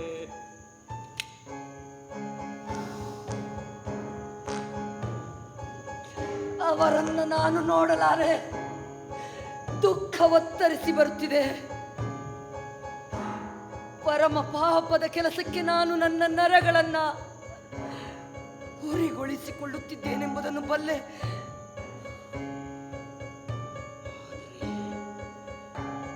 ಮನಸ್ಸು ಮಸೆಯುತ್ತಿರುವ ಮೋಸದ ಮರಣದಾಟಕ್ಕೆ ಮೃದುವಾದ ಹೃದಯವು ಹೆದರಿ ಹೀಕರಿಸುತ್ತಿದೆ. ಅಯ್ಯೋ, ಇದೇ ಅಲ್ಲವೇ ಮರ್ತ್ಯರೆಲ್ಲರ ಸಂಕಟಕ್ಕೆ ಕಾರಣ.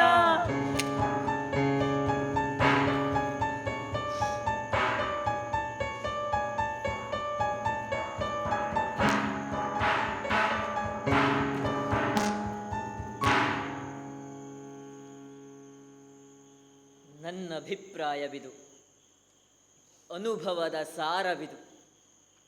ತಮ್ಮದೇ ಮಕ್ಕಳನ್ನು ಪಡೆದಿರದ ಸತಿಪತಿಗಳು ಮಕ್ಕಳನ್ನು ಹಡೆದಿರುವ ಗಂಡ ಹೆಂಡತಿಗಿಂತ ನೂರಾರು ಬಗೆಯಲ್ಲಿ ಅವರೇ ಪರಮ ಸುಖಿಗಳು. ಮಕ್ಕಳೆಂದರೆ ತಮಗೆ ವರವೋ ಶಾಪವೋ ಎಂದು ಬದುಕಿನಲ್ಲಿ ಎಂದಿಗೂ ತಿಳಿಯುವುದಿಲ್ಲ.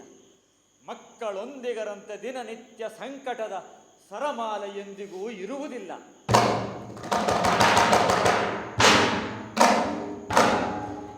ಗೆಳತಿಯರೇ, ಅರಮನೆಯ ಅಂಗಳದಲ್ಲಿ ಅದೃಷ್ಟದ ಆಟ ಯಾವ ದಾರಿಯನ್ನು ಹಿಡಿದಿದೆ ಎಂದು ತಿಳಿಯಲು ಆತಂಕದಲ್ಲಿ ಕಾಯುತ್ತಿದ್ದೇನೆ.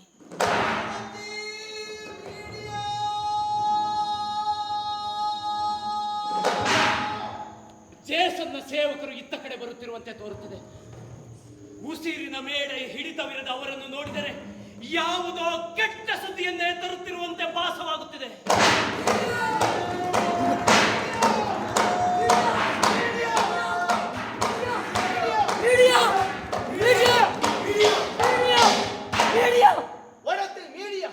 ಈ ಕ್ಷಣವೇ ಇಲ್ಲಿಂದ ಓಡಿ ಹೋಗು. ಅಪಚಾರವಾಗಿದೆ, ಮಹಾಪಾತಕ. ಹಡಗೋ ಗಾಡಿಯೋ ಸಿಕ್ಕಿದನು ಹತ್ತಿ ಹೊರಟು ಬಿಡು. ನಾನೇಕೆ ಓಡಬೇಕು? ಅಂಥದ್ದು ಏನಾಯಿತು? ನಿನ್ನ ವಿಷ ಪ್ರಯೋಗಕ್ಕೆ ಒಳಗಾದ ಮಧುವಣಗಿತ್ತಿ ಮತ್ತು ಮಹಾರಾಜ ಕ್ರಯಾನ್ ಇಬ್ಬರು ಈಗ ತಾನೇ ಮಡಿದಿದ್ದಾರೆ. ಸಂಭ್ರಮದ ಸುದ್ದಿ ಇದು. ಇಂದಿನಿಂದ ನೀನು ನನ್ನ ಉಪಕಾರಿ ಗೆಳೆಯನೆಂದು ಘೋಷಿಸುತ್ತಿದ್ದೇನೆ. ಏನು ಹೇಳುತ್ತಿದ್ದೀಯಾ? ನಿನಗೆ ಬುದ್ಧಿ ಸರಿ ಇದೆ ತಾನೆ? ಅರಸು ಮನೆಗೆ ಅಪಾಯವನ್ನು ನೋಡಿದ ನೀನು ಸಂಭ್ರಮಿಸುತ್ತಾ ಕುಳಿತಿರಲು ಹೇಗೆ ಸಾಧ್ಯ? ಆ ಕಥೆಯನ್ನು ನಾನು ನನ್ನ ದಿಕ್ಕಿನಿಂದಲೂ ಹೇಳಬಹುದು. ಸಮಾಧಾನ ಮಾಡಿಕೊ ಗೆಳೆಯ. ಮೊದಲು ಒಳಗೇನಾಯಿತು ಹೇಳು. ಅವರು ಹೇಗೆ ಸತ್ತರು? ನರಳಿ ನರಳಿ ಸತ್ತರೆಂದೇನಾದರೂ ನೀವು ಹೇಳಿದರೆ ನನ್ನ ಸಂಭ್ರಮ ದುಪ್ಪಟ್ಟಾಗುವುದು ಸುಳ್ಳಲ್ಲ.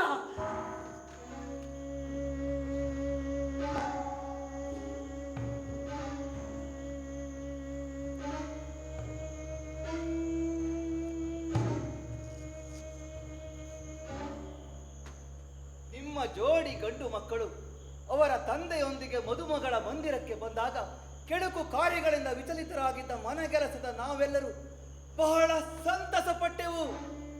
ದಂಪತಿಗಳಾದ ನೀವು ಭಿನ್ನಾಭಿಪ್ರಾಯಗಳನ್ನು ಬದಿಗಿರಿಸಿ ಬದುಕುವ ಭರವಸೆಯನ್ನು ಪರಸ್ಪರ ಹಂಚಿಕೊಂಡಿದ್ದೀರಿ ಎಂಬ ಸುದ್ದಿ ನಮ್ಮ ಕಿವಿಗಳನ್ನು ತುಂಬಿ ಮುಖ್ಯ ಹರಿಯತೊಡಗಿತು. ನಾವೆಲ್ಲರೂ ನಿಮ್ಮ ಮಕ್ಕಳ ಮುದ್ದು ಕೈಗಳನ್ನು ಚುಂಬಿಸಿದೆವು. ಕೆಲವರು ಅವರ ಹೊಂಬಣ್ಣದ ಕೂದಲನ್ನು ಮೂಸಿದರು. ನಾನಂತೂ ಎಷ್ಟು ಸಂತುಷ್ಟನಾಗಿದ್ದೇನೆ ಅಂದರೆ ಮಕ್ಕಳನ್ನು ಸ್ವತಃ ರಾಜಕುಮಾರಿಯ ಕೋಣೆಗೆ ಕರೆದೊಯ್ದೆ. ಒಡತಿ ಅಂದರೆ ಯಾರನ್ನ ನಾವೀಗ ನಿನ್ನ ಜಾಗದಲ್ಲಿರಿಸಿ ಒಡತಿ ಎಂದು ಕರೆಯುತ್ತೇವೋ ಅವಳು ಜೋಡೆತ್ತಿನಂತಿರುವ ನಿಮ್ಮ ಹುಡುಗರನ್ನ ಕಾಣುವ ಮೊದಲು ಜೇಸನ್ನನ್ನು ದಿಟ್ಟಿಸುತ್ತಿದ್ದಳು. ಮಕ್ಕಳನ್ನು ಕಂಡಾಕ್ಷಣ ಹೇಸಿಗೆ ತುಳಿದಂತೆ ಮದುವಣಗಿತ್ತು ತನ್ನ ಮುದ್ದು ಮುಖವನ್ನು ಮುರಿದಳು, ಕಣ್ಣುಗಳನ್ನು ಕಿರಿದಾಗಿಸಿದಳು. ಅವಳ ಸಿಟ್ಟನ್ನು ಅಸಮಾಧಾನವನ್ನು ನಿನ್ನ ಗಂಡ ತಣಿಸಿದ. ನೋಡು, ನಮಗೆ ಹಿತ ಬಯಸುವವರನ್ನ ಹಗೆಗಳಂತೆ ಕಾಣಬಾರದು. ಮುಖವನ್ನ ತೋರಿಸು, ಸಿಟ್ಟನ್ನ ತೊರೆ. ನಿನ್ನ ಗಂಡ ಯಾರನ್ನ ಪ್ರೀತಿಸುತ್ತಾನೆಯೋ ನೀನು ಅವರನ್ನ ಪ್ರೀತಿಸಬೇಕು. ಈ ಉಡುಗೊರೆಗಳನ್ನು ಪಡೆದುಕೊಂಡು ಮಕ್ಕಳ ಗಡೀಪಾರಿನ ಶಿಕ್ಷೆಯನ್ನು ತೆರವುಗೊಳಿಸಬೇಕು ಎಂದು ನಿನ್ನ ತಂದೆಯನ್ನ ಬೇಡು ಎಂದು ತಿಳಿಸಿ ಹೇಳಿದ. ಚಂದದ ಉಡುಗೊರೆಗಳನ್ನು ಗಮನಿಸಿದ ಆಕೆ ಸಿಟ್ಟೆಲ್ಲವನ್ನು ಮರೆತು ಗಂಡನ ಮಾತನ್ನು ಅನುಸರಿಸಿದಳು. ನಿನ್ನ ಮಕ್ಕಳು ಮತ್ತು ಅವರ ಗಂಡ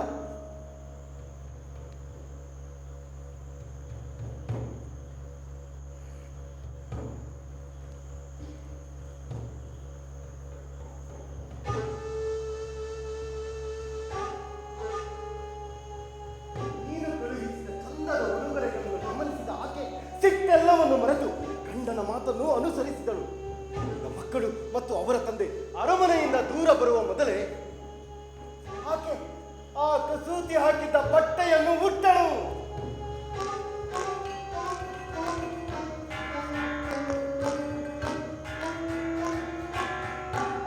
ಚಿನ್ನವನ್ನು ಧರಿಸಿದಳು.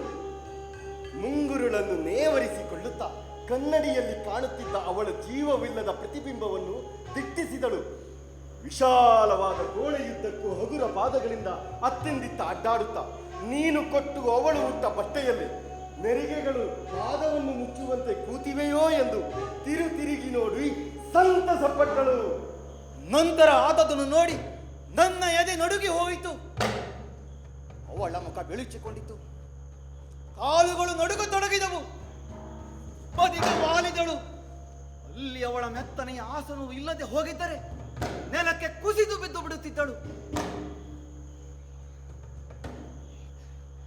ಆಕೆಯ ಮೈ ಮೇಲೆ ಪ್ಯಾನ್ ಅಥವಾ ಇನ್ಯಾವುದೋ ದೈವ ಹೊಕ್ಕಿರಬೇಕೆಂದು ಹೆದರಿದ ಮುದಿ ಸೇವಕಿಯೊಬ್ಬಳು ಭಯದಿಂದಲೂ ಭಕ್ತಿಯಿಂದಲೂ ಮೊರೆ ಇಟ್ಟಳು. ಆದರೆ ಯಾವಾಗ ಆಕೆ ಬಾಯಿಂದ ಹೊರಬರುತ್ತಿರುವ ಬೆಳ್ಳೊರೆಯನ್ನು ಹೊರಗೆ ಬೀಳುವಂತೆ ಮುಂದೊತ್ತಿ ಬಂದ ಕಣ್ಣು ಗುಡ್ಡೆಗಳನ್ನು ಚರ್ಮದಿಂದ ಚಿಮ್ಮ ತೊಡಗಿ ರಕ್ತವನ್ನು ಕಂಡಳು. ಆಗ ಮೊರೆಯು ಚೀತ್ಕಾರವಾಗಿ ಬದಲಾಯಿತು. ಇನ್ನೊಬ್ಬ ಸೇವಕಿಯು ಮಹಾರಾಜನನ್ನು ಕರೆತರಲು ಓಡಿದಳು. ಹಾಗೆಯೇ ಮದುವೊಳಗಿದ್ದ ಗಂಡರಿಗೆ ಸುದ್ದಿ ಮುಟ್ಟಿಸಲು ಇನ್ನೊಬ್ಬಳು ಓಡಿದಳು. ಓಡುವ ಚೀರುವ ಸೇವಕಿಯರ ಸದ್ದು ಅರಮನೆಯ ತುಂಬೆಲ್ಲ ಮೊಳಗಿ ಮಾರ್ದನಿಸತೊಡಗಿತು. ಇವೆಲ್ಲವೂ ಕ್ಷಣ ಮಾತ್ರದಲ್ಲೆಂಬಂತೆ ನಡೆದು ಹೋಯಿತು. ಚುರುಕು ಕಾಲಿನ ಓಟಗಾರ ಮೈದಾನದ ಒಂದು ಮೈಯನ್ನು ಓಡುವಷ್ಟೇ ಕಾಲ. ಅಡ್ಡಿಯಾಗಿ ಕಣ್ಣು ಮುಚ್ಚಿಕೊಂಡಿದ್ದ ರಾಜಕುಮಾರಿ ಇದ್ದಕ್ಕಿದ್ದಂತೆ ಅವರೆಚ್ಚಿಕೊಂಡಳು. ಪಾಪ, ಎರಡೆರಡು ರೀತಿಯ ನೋವು ಅವಳಿಗೆ. ಆ ಚಿನ್ನದಾಭರಣವು ಎಲ್ಲವನ್ನೂ ನುಂಗಿ ನೊಣೆಯುವ ಬೆಂಕಿಯ ಕೆನ್ನಾಲೆಗೆಗಳಲ್ಲಿ ಅವಳನ್ನು ನೆಕ್ಕಿ ನೋಯಿಸುತ್ತಿತ್ತು. ನಿನ್ನ ಮಕ್ಕಳು ಅವಳಿಗೆ ಒಪ್ಪಿಸಿದ ಕಸೂತಿಯ ಬಟ್ಟೆಯು ಆ ದುರ್ದೈವದ ಹುಡುಗಿಯ ಮೈಗೆ ತಾಗಿದಲೆಲ್ಲ ಬಿಳಿಯ ಚರ್ಮ ಕರಗಿ ಹೋಗಿ ರಕ್ತದ ಕೆನ್ನೀರು ಹರಿಯುತ್ತಿತ್ತು. ಮೈಯೆಲ್ಲ ಬೆಂಕಿಯಾದ ಅವಳು ಹಾರಿ ನಿಂತು ತನ್ನ ಕೂದಲುಗಳನ್ನು ಎದರಿಕೊಳ್ಳುತ್ತಾ ತಲೆಯನ್ನು ತೂಗಾಡಿಸುತ್ತಾ ಆ ಚಿನ್ನದಾಭರಣವನ್ನ ಕಿತ್ತೆಸೆಯಲು ಪ್ರಯತ್ನಿಸಿದಳು. ಆದರೆ ಬಂಗಾರವು ಬಾಲೆಯನ್ನು ಭದ್ರವಾಗಿ ಬಂಧಿಸಿಬಿಟ್ಟಿತು. ಅವಳ ಕೂದಲು ಹಾರಿದಂತೆಯೂ ಚಿನ್ನದ ಬೆಂಕಿಯು ಮತ್ತಷ್ಟು ಪ್ರಜ್ವಲಿಸಿ ಉರಿಯತೊಡಗಿತು. ಅಂಥದ ತಾವಾಗ್ನಿಯಲ್ಲೇ ಬೆಂದು ನೆಲಕ್ಕೆ ಕುಸಿದ ಅವಳನ್ನು ತಂದೆಯಲ್ಲದೆ ಬೇರೆಯವರು ಗುರುತು ಹಿಡಿಯುವಂತೆಯೂ ಇರಲಿಲ್ಲ. ಇನ್ನೊಮ್ಮೆ ಕೋರೈಸುತ್ತಿದ್ದ ಅವಳ ಕಣ್ಣು ಕಾಂತಿಯನ್ನು ಕಳೆದುಕೊಂಡಿತು. ಸೌಂದರ್ಯದ ನೆಲೆಯಾಗಿದ್ದ ಮುಖ ಸುಟ್ಟು ಕರಕಲಾಗಿತ್ತು. ಬೆಂಕಿಯೊಂದಿಗೆ ಬೆರೆತ ನೆತ್ತರು ನೆತ್ತಿಯಿಂದ ಸುರಿಯತೊಡಗಿತ್ತು. ಕಣ್ಣಿಗೆ ಕಾಣದ ವಿಷದ ಕತ್ತರಿಯ ಹಿಡಿತಕ್ಕೆ ಸಿಕ್ಕಿರುವ ಅವಳ ಮೂಳೆಗಳಿಂದ ಮಾಂಸಖಂಡಗಳು ಒಣಗಿದ ಸಿಪ್ಪೆಯಂತೆ ಸುರಿದು ಬೀಳುತ್ತಿದ್ದವು. ಅಯ್ಯೋ, ಅವಳ ದೇಹವನ್ನು ಮುಟ್ಟಲು ನಾವೆಲ್ಲರೂ ಹೆದರಿದೆವು. ಆದ ದುರಂತವನ್ನು ಕಣ್ಣಾರೆ ಕಂಡಿದ್ದೆವಲ್ಲ. ಯಾವುದನ್ನು ಗಮನಿಸದ ಅವಳ ನದೃಷ್ಟ ತಂದೆ ಮನೆಯೊಳಗೆ ಓಡೋಡಿ ಬಂದು ಅವಳ ದೇಹದ ಮೇಲ್ಬಿದ್ದು ಸಂಕಟದಲ್ಲಿ ನರಳಾಡುತ್ತಾ ಅವಳನ್ನು ಅಪ್ಪಿಕೊಂಡು ಮುಖವನ್ನ ಚುಂಬಿಸುತ್ತ ಹೊರಳಾಡತೊಡಗಿದ. ಅಯ್ಯೋ ದುರ್ದೈವಿ ಮಗಳೇ, ದೈವವೇಕೆ ನಿನ್ನನ್ನು ಇಷ್ಟು ದುರಂತಮಯ ದಾರುಣ ಅಂತ್ಯಕ್ಕೆ ದೂಡಿತು? ಇನ್ನೇನು ಮಸಣದ ಮೆಟ್ಟಿಲ ಮೇಲೆ ಮುಗ್ಗರಿಸುವ ನನ್ನಿಂದ ನಿನ್ನನ್ನು ಕಿತ್ತುಕೊಂಡ ದೈವವಾದರು ಅದಾವುದು? ಅಯ್ಯೋ, ನಿನ್ನ ಬದಲಿಗೆ ನಾನಾದರೂ ಸಾಯಬಾರದಿತ್ತೆ.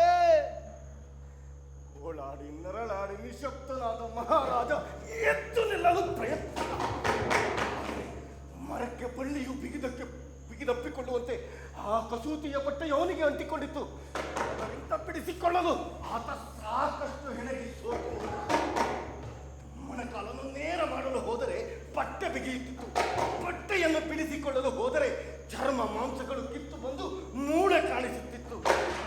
ತನ್ನಿಂದ ಆಗದು ಎಂದು ಆತ ಹೋರಾಟವನ್ನೇ ನಿಲ್ಲಿಸಿದಾಗ ನಿಧಾನವಾಗಿ ಅವನ ಉಸಿರು ನಿಂತಿತು.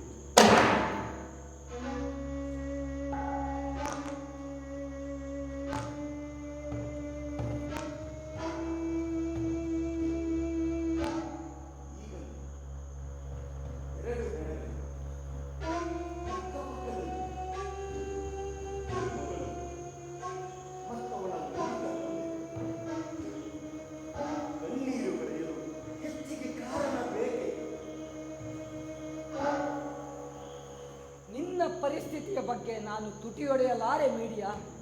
ನಿನಗೆ ಕಾದಿರುವ ಶಿಕ್ಷೆ ಎಂಥದ್ದೆಂಬುದನ್ನು ನೀನೇ ಊಹಿಸಬಲ್ಲೆ.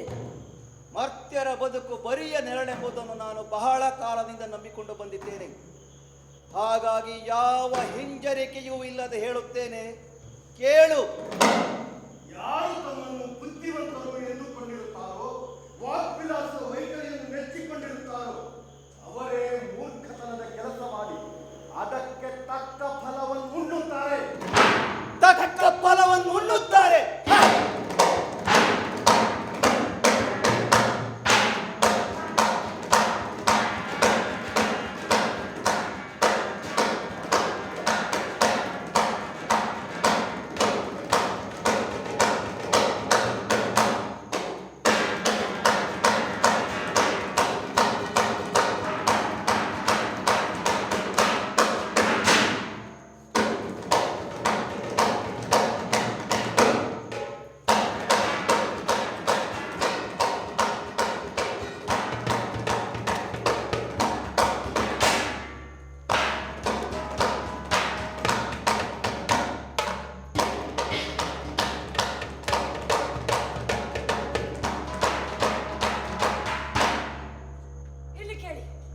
ಮಾಡಬೇಕಾಗಿರುವುದೇನೆಂದು ತೀರ್ಮಾನಿಸಿಬಿಟ್ಟಿದ್ದೇನೆ. ಸಾಧ್ಯವಾದಷ್ಟು ಚುರುಕಾಗಿ ಮಕ್ಕಳ ಪ್ರಾಣ ತೆಗೆದು ಈ ನೆಲದಿಂದ ಕಾಲು ಕೀಳುತ್ತೇನೆ.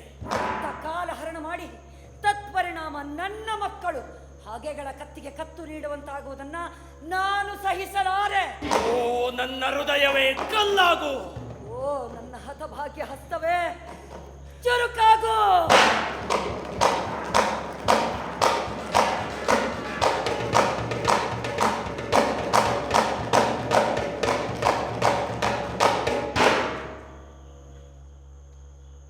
ತಾಯಿಯಾಗಿ ಮಕ್ಕಳನ್ನು ಹೊತ್ತು ಹೆತ್ತು ಬೆಳೆಸುವಾಗ ಬೆಟ್ಟದಷ್ಟು ಕಷ್ಟವನ್ನು ಸಹಿಸಿ ಹಿಂದೆ ಒಮ್ಮೆ ಪ್ರೇಮಕ್ಕಾಗಿ ತಂದೆ ಮನೆಯ ತೊರೆದು ಬಂದೆ.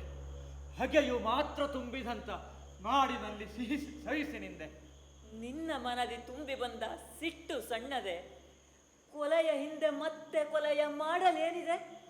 ಕರುಳ ರಕ್ತ ಸಿಡಿದು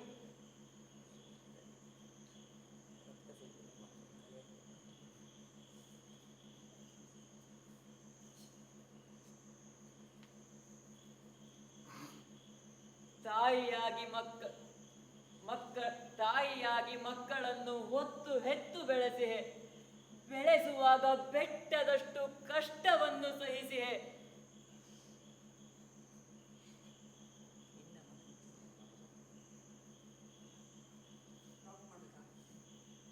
ತಾಯಿಯಾಗಿ ಮಕ್ಕಳನ್ನು ಹೊತ್ತು ಹೆತ್ತು ಬೆಳೆಸುವಾಗ ಬೆಟ್ಟದಷ್ಟು ಕಷ್ಟವನ್ನು ಸಹಿಸಿ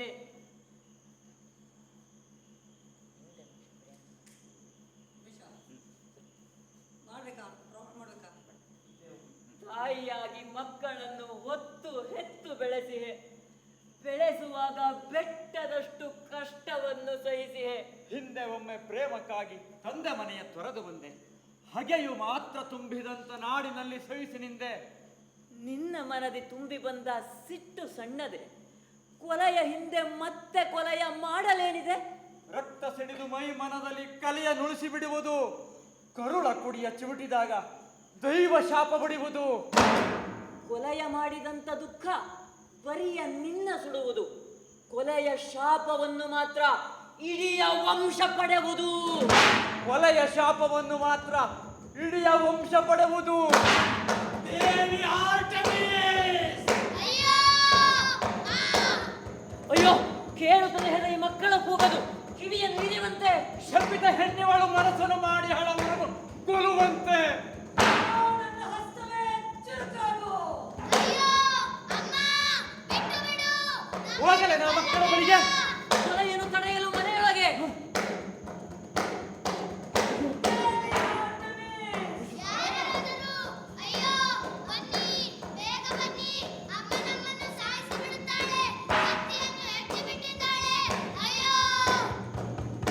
ನಿನ್ನಯ ರಕ್ತದ ಹರಿವನ್ನು ನೀನೆ ತಡೆಯುವ ಕ್ರೌರ್ಯವ ತೋರದಿರು. ಮಕ್ಕಳ ಕೊಲ್ಲುವ ಕೆಲಸವ ಮಾಡಲು ಹೃದಯವ ಕಬ್ಬಿಣ ಮಾಡದಿರು.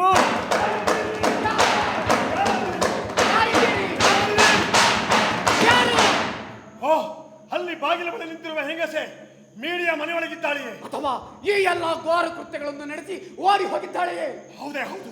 ಅರಮನೆಯು ನೀಡುವ ನ್ಯಾಯದ ತೀರ್ಪಿನಿಂದ ತಪ್ಪಿಸಿಕೊಳ್ಳಬೇಕೆಂದರೆ ಅವಳು ಭೂಮಿಯೊಳಗೆ ಅವಿತುಕೊಳ್ಳಬೇಕು ಅಥವಾ ರೆಕ್ಕೆ ಕಟ್ಟಿಕೊಂಡು ಆಗಸದಲ್ಲಿ ಹಾರಿ ಹೋಗಬೇಕು. ಈ ನೆಲದ ಆಳರಸನನ್ನು ಕೊಂದು ಯಾವ ಶಿಕ್ಷೆಯನ್ನು ಅನುಭವಿಸದೆ ಇಲ್ಲಿಂದ ಓಡಿ ಹೋಗಬಹುದು ಎಂದು ಯೋಚಿಸಿದಳು ಹೇಗೆ? ಅವಳೇನಾದರೂ ಆಗಲಿ, ನನಗೆ ಮಾತ್ರ ಮಕ್ಕಳ ಬಗ್ಗೆ ಚಿಂತೆಯಾಗುತ್ತದೆ. ಅವಳಿಂದ ನೋವುಂಡವರು ಅದಕ್ಕೆ ತಕ್ಕ ಉತ್ತರ ನೀಡದೆಯೇ ಇರುತ್ತಾರೆಯೇ? ನನ್ನ ಮಕ್ಕಳನ್ನು, ಅವರ ಜೀವವನ್ನು ಉಳಿಸಲೆಂದೇ ನಾನಿಲ್ಲಿಗೆ ಬಂದಿದ್ದೇನೆ. ತಾಯಿ ಮಾಡಿದ ಮಹಾಪಾತಕಕ್ಕಾಗಿ ಈ ಕುಟುಂಬವು ಮಕ್ಕಳ ಮೇಲೆ ಮುಯ್ಯಿ ತೀರಿಸಿಕೊಳ್ಳಬಹುದಲ್ಲವೇ? ಅಯ್ಯೋ ಜೇಸನ್, ಆಗುವುದೇನೆಂಬುದು ನಿನಗಿನ್ನೂ ತಿಳಿದಿಲ್ಲ. ತಿಳಿದರೆ ಮಕ್ಕಳ ಬಗೆಗೆ ಈ ಮಾತನ್ನು ನೀನಿಂದ ಆಡುತ್ತಲಿರಲಿಲ್ಲ. ಏನಂದೆ? ಮೀಡಿಯಾ ನನ್ನನ್ನು ಕೊಲ್ಲಲು ಹವಣಿಸುತ್ತಿದ್ದಾಳೆ. ಹಳದಿಹ ತಾಯಿಯ ಹೊಡೆತಕ್ಕೆ ಸಿಕ್ಕಿಯ ಮಕ್ಕಳು ಹೆಣವಾಗಿ ಹರಯ್ಯ. ಏನು ಹೇಳುತ್ತಿದ್ದೀಯೆ? ಮಕ್ಕಳಿಗೆ ಏನಾಯಿತು? ಕರುಳಿನ ಕುಡಿಗಳು ಕೊಲೆಯಾಗಿ ಹರು ದೃಢವಾಗಿರಲೈ ನಿನ್ನೆದೆಯು. ಓ ದೇವರೇ, ಎಲ್ಲಿ ಕೃತ್ಯ ನಡೆದಿದೆ? ಮನೆಯ ಒಳಗೋ ಅಥವಾ ಹೊರಗಡೆಯೋ?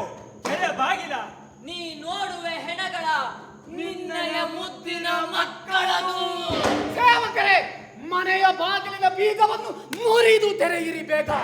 ಹೆಣವಾಗಿರುವ ನನ್ನ ಮಕ್ಕಳನ್ನು, ನನ್ನ ಕೈಯಿಂದಲೇ ಹೆಣವಾಗಲಿರುವ ಹೆಣ್ಣನ್ನು ಒಟ್ಟಿಗೆ ನೋಡಿಬಿಡುತ್ತೇನೆ.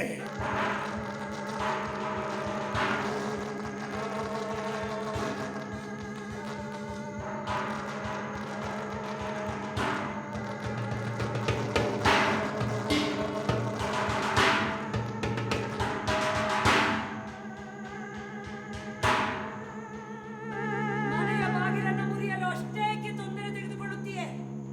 ನಿನಗೆ ಬೇಕಾದವರು ಕೊಲೆಯಾಗಿ ಬಿದ್ದವರು ಮತ್ತು ಕೊಲೆ ಮಾಡಿದವರು ತಾನೆ. ನಿನ್ನ ಒದ್ದಾಟವನ್ನು ನಿಲ್ಲಿಸು. ಏನು ಬೇಕಾದರೂ ನನ್ನನ್ನು ಕೇಳು. ಮನಸ್ಸು ಬಿಚ್ಚಿ ಮಾತನಾಡು.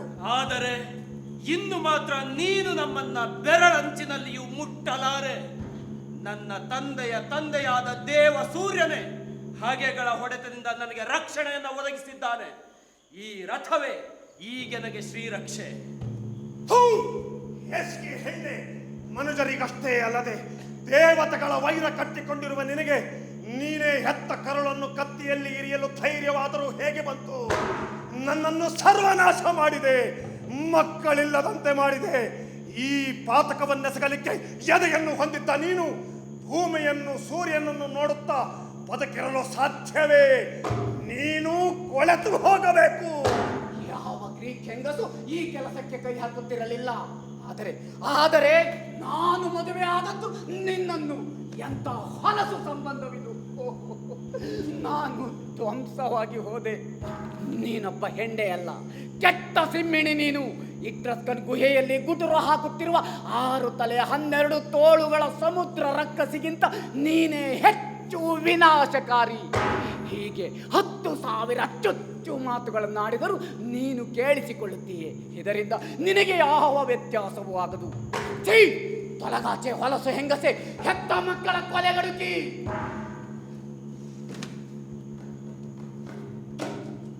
ನನಗೀಗ ಉಳಿದಿರುವುದು ದುರದೃಷ್ಟ ದುರಂತಗಳ ನೆನಪಿನಲ್ಲಿ ಕಣ್ಣೀರು ಸುರಿಸುವುದು ಮಾತ್ರ.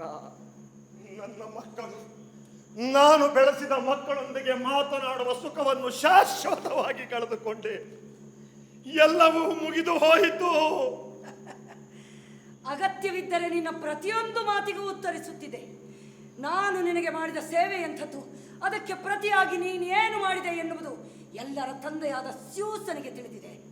ನನ್ನ ಮಂಚದ ಮರ್ಯಾದೆಯನ್ನು ಮುರಿದ ನೀನು ಸಂತೋಷದ ಬದುಕನ್ನು ಬದುಕುತ್ತಾ ನನ್ನ ನೋಡಿ ನಗಲು ಬಿಡುತ್ತಿದ್ದೇನೆ. ನಿನ್ನನ್ನು ಮದುವೆಯಾದ ರಾಜಕುಮಾರಿ ತಪ್ಪು ಮಾಡಿದಳು. ಅಳಿಯನನ್ನಾಗಿ ನಿನ್ನನ್ನು ಸ್ವೀಕರಿಸಿ ಯಾವುದೇ ದಂಡನೆಯ ಭಯವಿಲ್ಲದೆ ನನ್ನನ್ನು ಗಡೀಪಾರು ಮಾಡಿದ ಈ ನಾಡಿನರಸ ಕ್ರಯಾನ್ ಇನ್ನು ದೊಡ್ಡ ತಪ್ಪು ಮಾಡಿದ. ಈಗ ನಾನು ಕೆಟ್ಟ ಸಿಂಹಿಣಿಯಲ್ಲವೇ? 6 ತಲೆಗಳ ರಕ್ಕಸಿ. ಯಾವ ಬೈಗುಳಗಳನ್ನು ಉಳಿಸಬೇಡ. ನಿನ್ನ ಎದೆಯನ್ನು ಇರಿದಿದ್ದೇನೆ. ಮಾಡಬೇಕಾಗಿದ್ದೇ ಆಗಿತ್ತು ಅದು. ಈ ನೋವನ್ನು ನೀನು ಅನುಭವಿಸುತ್ತಿಲ್ಲವೇ? ನಿನಗೂ ಸಂಕಟವಾಗುವುದಿಲ್ಲವೇ? ನಿನ್ನ ಮುಖದಲ್ಲಿ ನಗೆ ಮಾಸಿದೆ ಎಂದಾದರೆ ಯಾವ ನೋವನ್ನಾದರೂ ಸಹಿಸಿಯೇನು? ಮಕ್ಕಳೇ, ಎಂಥ ಕ್ರೂರ ತಾಯಿಯನ್ನು ಪಡೆದಿರಿ. ಓ ಮಕ್ಕಳೇ, ನಿಮ್ಮ ತಂದೆ ಮಾಡಿದ ನಂಬಿಕೆ ದ್ರೋಹದಿಂದಲೇ ಅಲ್ಲವೇ ನೀವು ಸತ್ತದ್ದು? ಹೊಟ್ಟೆ ಬಗೆಯುವ ಚೂರಿಯನ್ನು ಹಿಡಿದದ್ದು ನನ್ನ ಕೈಗಳಲ್ಲ. ಕೈ ನಿನ್ನದಲ್ಲ, ಆದರೆ ನೀನು ನಿನ್ನ ಹೊಸ ಹೆಂಡತಿಯೊಡನೆ ಸೇರಿ ನನಗೆ ಮಾಡಿದ ಅವಮಾನ ಅವರನ್ನು ಕೊಂದಿತು. ನಾನಿನ್ನು ನಿನ್ನ ಹಾಸಿಗೆಯಲ್ಲಿ ಮಲಗುವುದಿಲ್ಲ ಎನ್ನುವುದಷ್ಟೇ ಮಕ್ಕಳನ್ನು ಕೊಲ್ಲಲು ಕಾರಣವಾಯಿತೆ. ಹೆಣ್ಣಿಗದು ಸಣ್ಣ ನೋವಲ್ಲ. ಸಭ್ಯ ಸ್ತ್ರೀಯರಿಗದು ಸಣ್ಣದೇ, ನಿನಗೆ ಮಾತ್ರ ಸರ್ವಸ್ವ. ನಾನು ನಿನ್ನನ್ನು ಚುಚ್ಚಿ ನೋಯಿಸಬಲ್ಲೆ. ನಿನ್ನ ಮಕ್ಕಳು ಸತ್ತರಲ್ಲವೇ? ಸತ್ತರೆ ಖಂಡಿತ ಇಲ್ಲ. ಮಾಡಿದ ಪಾತಕಕ್ಕಾಗಿ ಕೊನೆವರೆಗೂ ನಿನ್ನನ್ನು ಕಾಡಲೆಂದು ಬದುಕಿರುತ್ತಾರೆ. ಇದೆಲ್ಲವನ್ನು ಪ್ರಾರಂಭ ಮಾಡಿದ್ದು ಯಾರೆಂದು ದೇವರಿಗೆ ತಿಳಿದಿದೆ. ನಿನ್ನ ಹೃದಯದಲ್ಲಿರುವ ಹೇಸಿಗೆಯ ಬಗ್ಗೆಯೂ ದೇವರಿಗೆ ತಿಳಿದಿದೆ. ನೀನು ನನ್ನನ್ನು ದ್ವೇಷಿಸು. ನಿನ್ನ ದನಿ ಕೇಳಿದರೆ ನನಗೆ ಅಸಹ್ಯವಾಗುತ್ತಿದೆ. ನಾನು ನಿನ್ನ ದನಿಯನ್ನು ಕೇಳಲಾರೆ. ಸರಿ, ಹಾಗಾದರೆ ನಿನ್ನನ್ನು ತೊರೆದು ಹೊರಟು ಹೋಗುತ್ತೇನೆ. ಹೌದೇ? ನಾನು ತಡೆಯುತ್ತೇನೆ. ಅದಕ್ಕಾಗಿಯೇ ಕಾದಿದ್ದವಳು ನಾನು.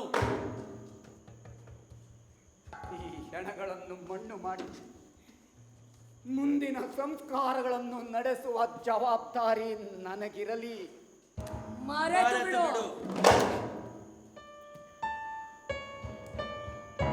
ನಾನೇ ಇವುಗಳನ್ನು ಹೊತ್ತುಕೊಂಡು ಹೋಗಿ ತಾಯ್ತನ ಮತ್ತು ಮದುವೆಗಳ ಅಧಿನಾಯಕಿಯಾದ ಹೆರಾ ದೇವತೆಯ ಎತ್ತರದ ಗುಡಿಯ ಬಳಿ ಇದೇ ಕೈಗಳಿಂದ ಮಣ್ಣು ಮಾಡುತ್ತೇನೆ.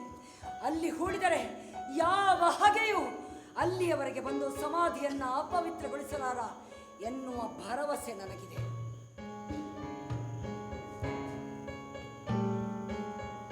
ಈ ಕೊಲೆ ಎಂಬ ಮಹಾಪಾತಕಕ್ಕೆ ಪ್ರಾಯಶ್ಚಿತ್ತವಾಗಿ ಸಿಸಿಫಸ್ನ ಈ ನಾಡು ಪ್ರತಿ ವರ್ಷವೂ ಪವಿತ್ರ ಹಬ್ಬವನ್ನು ಆಚರಿಸಬೇಕೆಂದು ನಾನೀಗ ವಿಧಿಪೂರ್ವಕವಾಗಿ ಸಂಕಲ್ಪಿಸುತ್ತೇನೆ.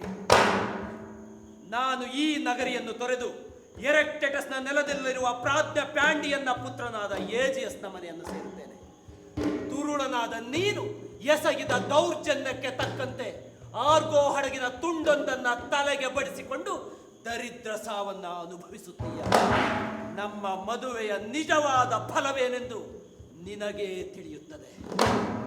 ನೆತ್ತರನ್ನು ಚೆಲ್ಲಿದ ಶಾಪ ನಿನ್ನನ್ನು ಕಾಡಲಿ. ನ್ಯಾಯ ದೇವತೆಗಳು ನಿನ್ನನ್ನು ನಾಶ ಮಾಡಲಿ. ಸುಳ್ಳು ಹೊಗಳುವ, ಮಾಡಿದ ಪ್ರಮಾಣಗಳನ್ನು ಮುರಿಯುವ ಅತಿಥಿಗಳಿಗೆ ವಂಚಕನಾಗಿರುವ ನಿನ್ನ ಮೊರೆಯನ್ನು ಅದಾವ ದೇವರು ಕೇಳಿಸ್ತಾನೆ? ಮಕ್ಕಳನ್ನು ಹೊಸಕ್ಕೆ ಹಾಕಿದ ನಿನ್ನೆದುರು ನಿಲ್ಲಲು ಅಸಹ್ಯವಾಗುತ್ತಿದೆ. ತೊಲಗು ಇಲ್ಲಿಂದ. ನಿನ್ನ ಹೊಸ ಹೆಂಡತಿಯನ್ನ ಹೂತು ಹಾಕು. ಒಮ್ಮೆ ತಂದೆಯಾಗಿದ್ದ ನಾನು ಈಗ ಮಕ್ಕಳಿಲ್ಲದೆ ಹೋಗುತ್ತಿದ್ದೇನೆ. ಈ ಸಂಕಟ ನಿನ್ನನ್ನು ಈಗಲೇ ಇಷ್ಟು ಸುಡುತ್ತಿದೆ ಅಲ್ಲವೇ? ನೀನು ಮುದುಕನಾದಾಗ ಏನಾಗಬಹುದು ಯೋಚಿಸು. ಓ ಮುದ್ದು ಮಕ್ಕಳೇ, ಅವು ನಿನ್ನವಲ್ಲ, ನನ್ನ ಮಕ್ಕಳು. ಆಗಿತ್ತು ನೀನು ಹೀಗೆ ಮಾಡಿದೆಯಾ? ನಿನಗೆ ನೋವೆಂದರೇನೆಂದು ತಿಳಿಸುವುದಕ್ಕಾಗಿ. ಒಮ್ಮೆ ಅವರನ್ನು ತಪ್ಪಿ ಚುಂಬಿಸಬೇಕು ಅನ್ನಿಸುತ್ತಿದೆ. ಅವರನ್ನು ಆಲಿಂಗಿಸಲಿಕ್ಕಾಗಿ ಹಾತೊರೆಯುತ್ತಿರುವ ನೀನೇ ಅಲ್ಲವೇ ಅವರನ್ನ ದೂರ ಮಾಡಿದ್ದು? ದೇವರ ಹೆಸರಿನಲ್ಲಿ ಬೇಡುತ್ತೇನೆ, ಮಕ್ಕಳ ಮುದ್ದು ಮುಖವನ್ನು ಮುಟ್ಟಲಾದರೂ ಬಿಡೋ. ಇಲ್ಲ, ನೀನ್ ಎಷ್ಟು ಹುಯ್ಯಲಿಟ್ಟರೂ ಪ್ರಯೋಜನ ಇಲ್ಲ.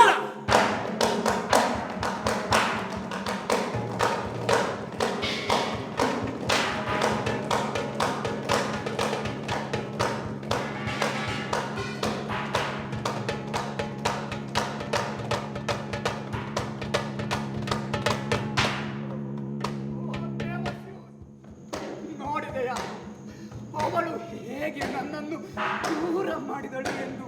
ಕೇಳಿದೆಯ ಅವಳು ಆಡಿದ ಮಾತುಗಳನ್ನು? ಕರುಳ ಕುರಿಗಳನ್ನೇ ಹೊಸಕಿ ಹಾಕಿದ ಈ ಪಾತಕಿಯಿಂದ ನಾನೆಂಥ ನೋವನ್ನು ಉಣ್ಣುತ್ತಿದ್ದೇನೆಂಬುದನ್ನು ಕಂಡೆಯ. ಮೀಡಿಯಾ ನನ್ನ ಮಕ್ಕಳನ್ನು ಕೊಂದಿದ್ದಲ್ಲದೆ ಅವರ ಹೆಣಗಳನ್ನು ಮುಟ್ಟಲಾಗಲಿ ಮಣ್ಣು ಮಾಡಲಾಗಲಿ ಬಿಡಲಿಲ್ಲವೆಂಬುದಕ್ಕೆ ಸಾಕ್ಷಿಯಾಗಲು ಇರುವೆಲ್ಲವನ್ನ ಕಟ್ಟಿ ಹಾಕಿ ದೇವತೆಗಳನ್ನು ಕರೆಯುತ್ತೇವೆ. ನಿನ್ನ ಕೈಯಲ್ಲಿ ಕೊಲೆ ಹಾಕುವುದಕ್ಕಿಂತ ಅವರು ನನಗೆ ಹುಟ್ಟಲೇ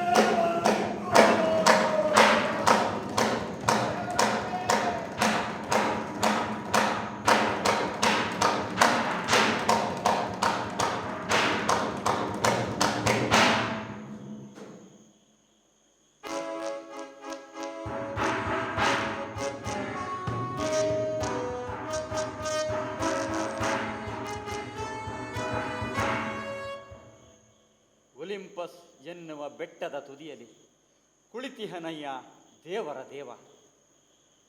ಜಗವನ್ನು ಕಾಯುವ ಹೊಣೆಯನ್ನು ಹೊತ್ತಿಹ ಅವನೇ ಬದುಕಲಿ ಬೆರಗನು ತರುವ.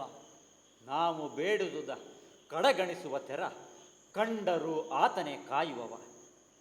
ಅಚ್ಚರಿ ಎನಿಸುವ ಕಾರ್ಯವನೆಸಗುತ್ತ ಅಸಾಧ್ಯವಾದುದ ಸಾಧಿಸುವ.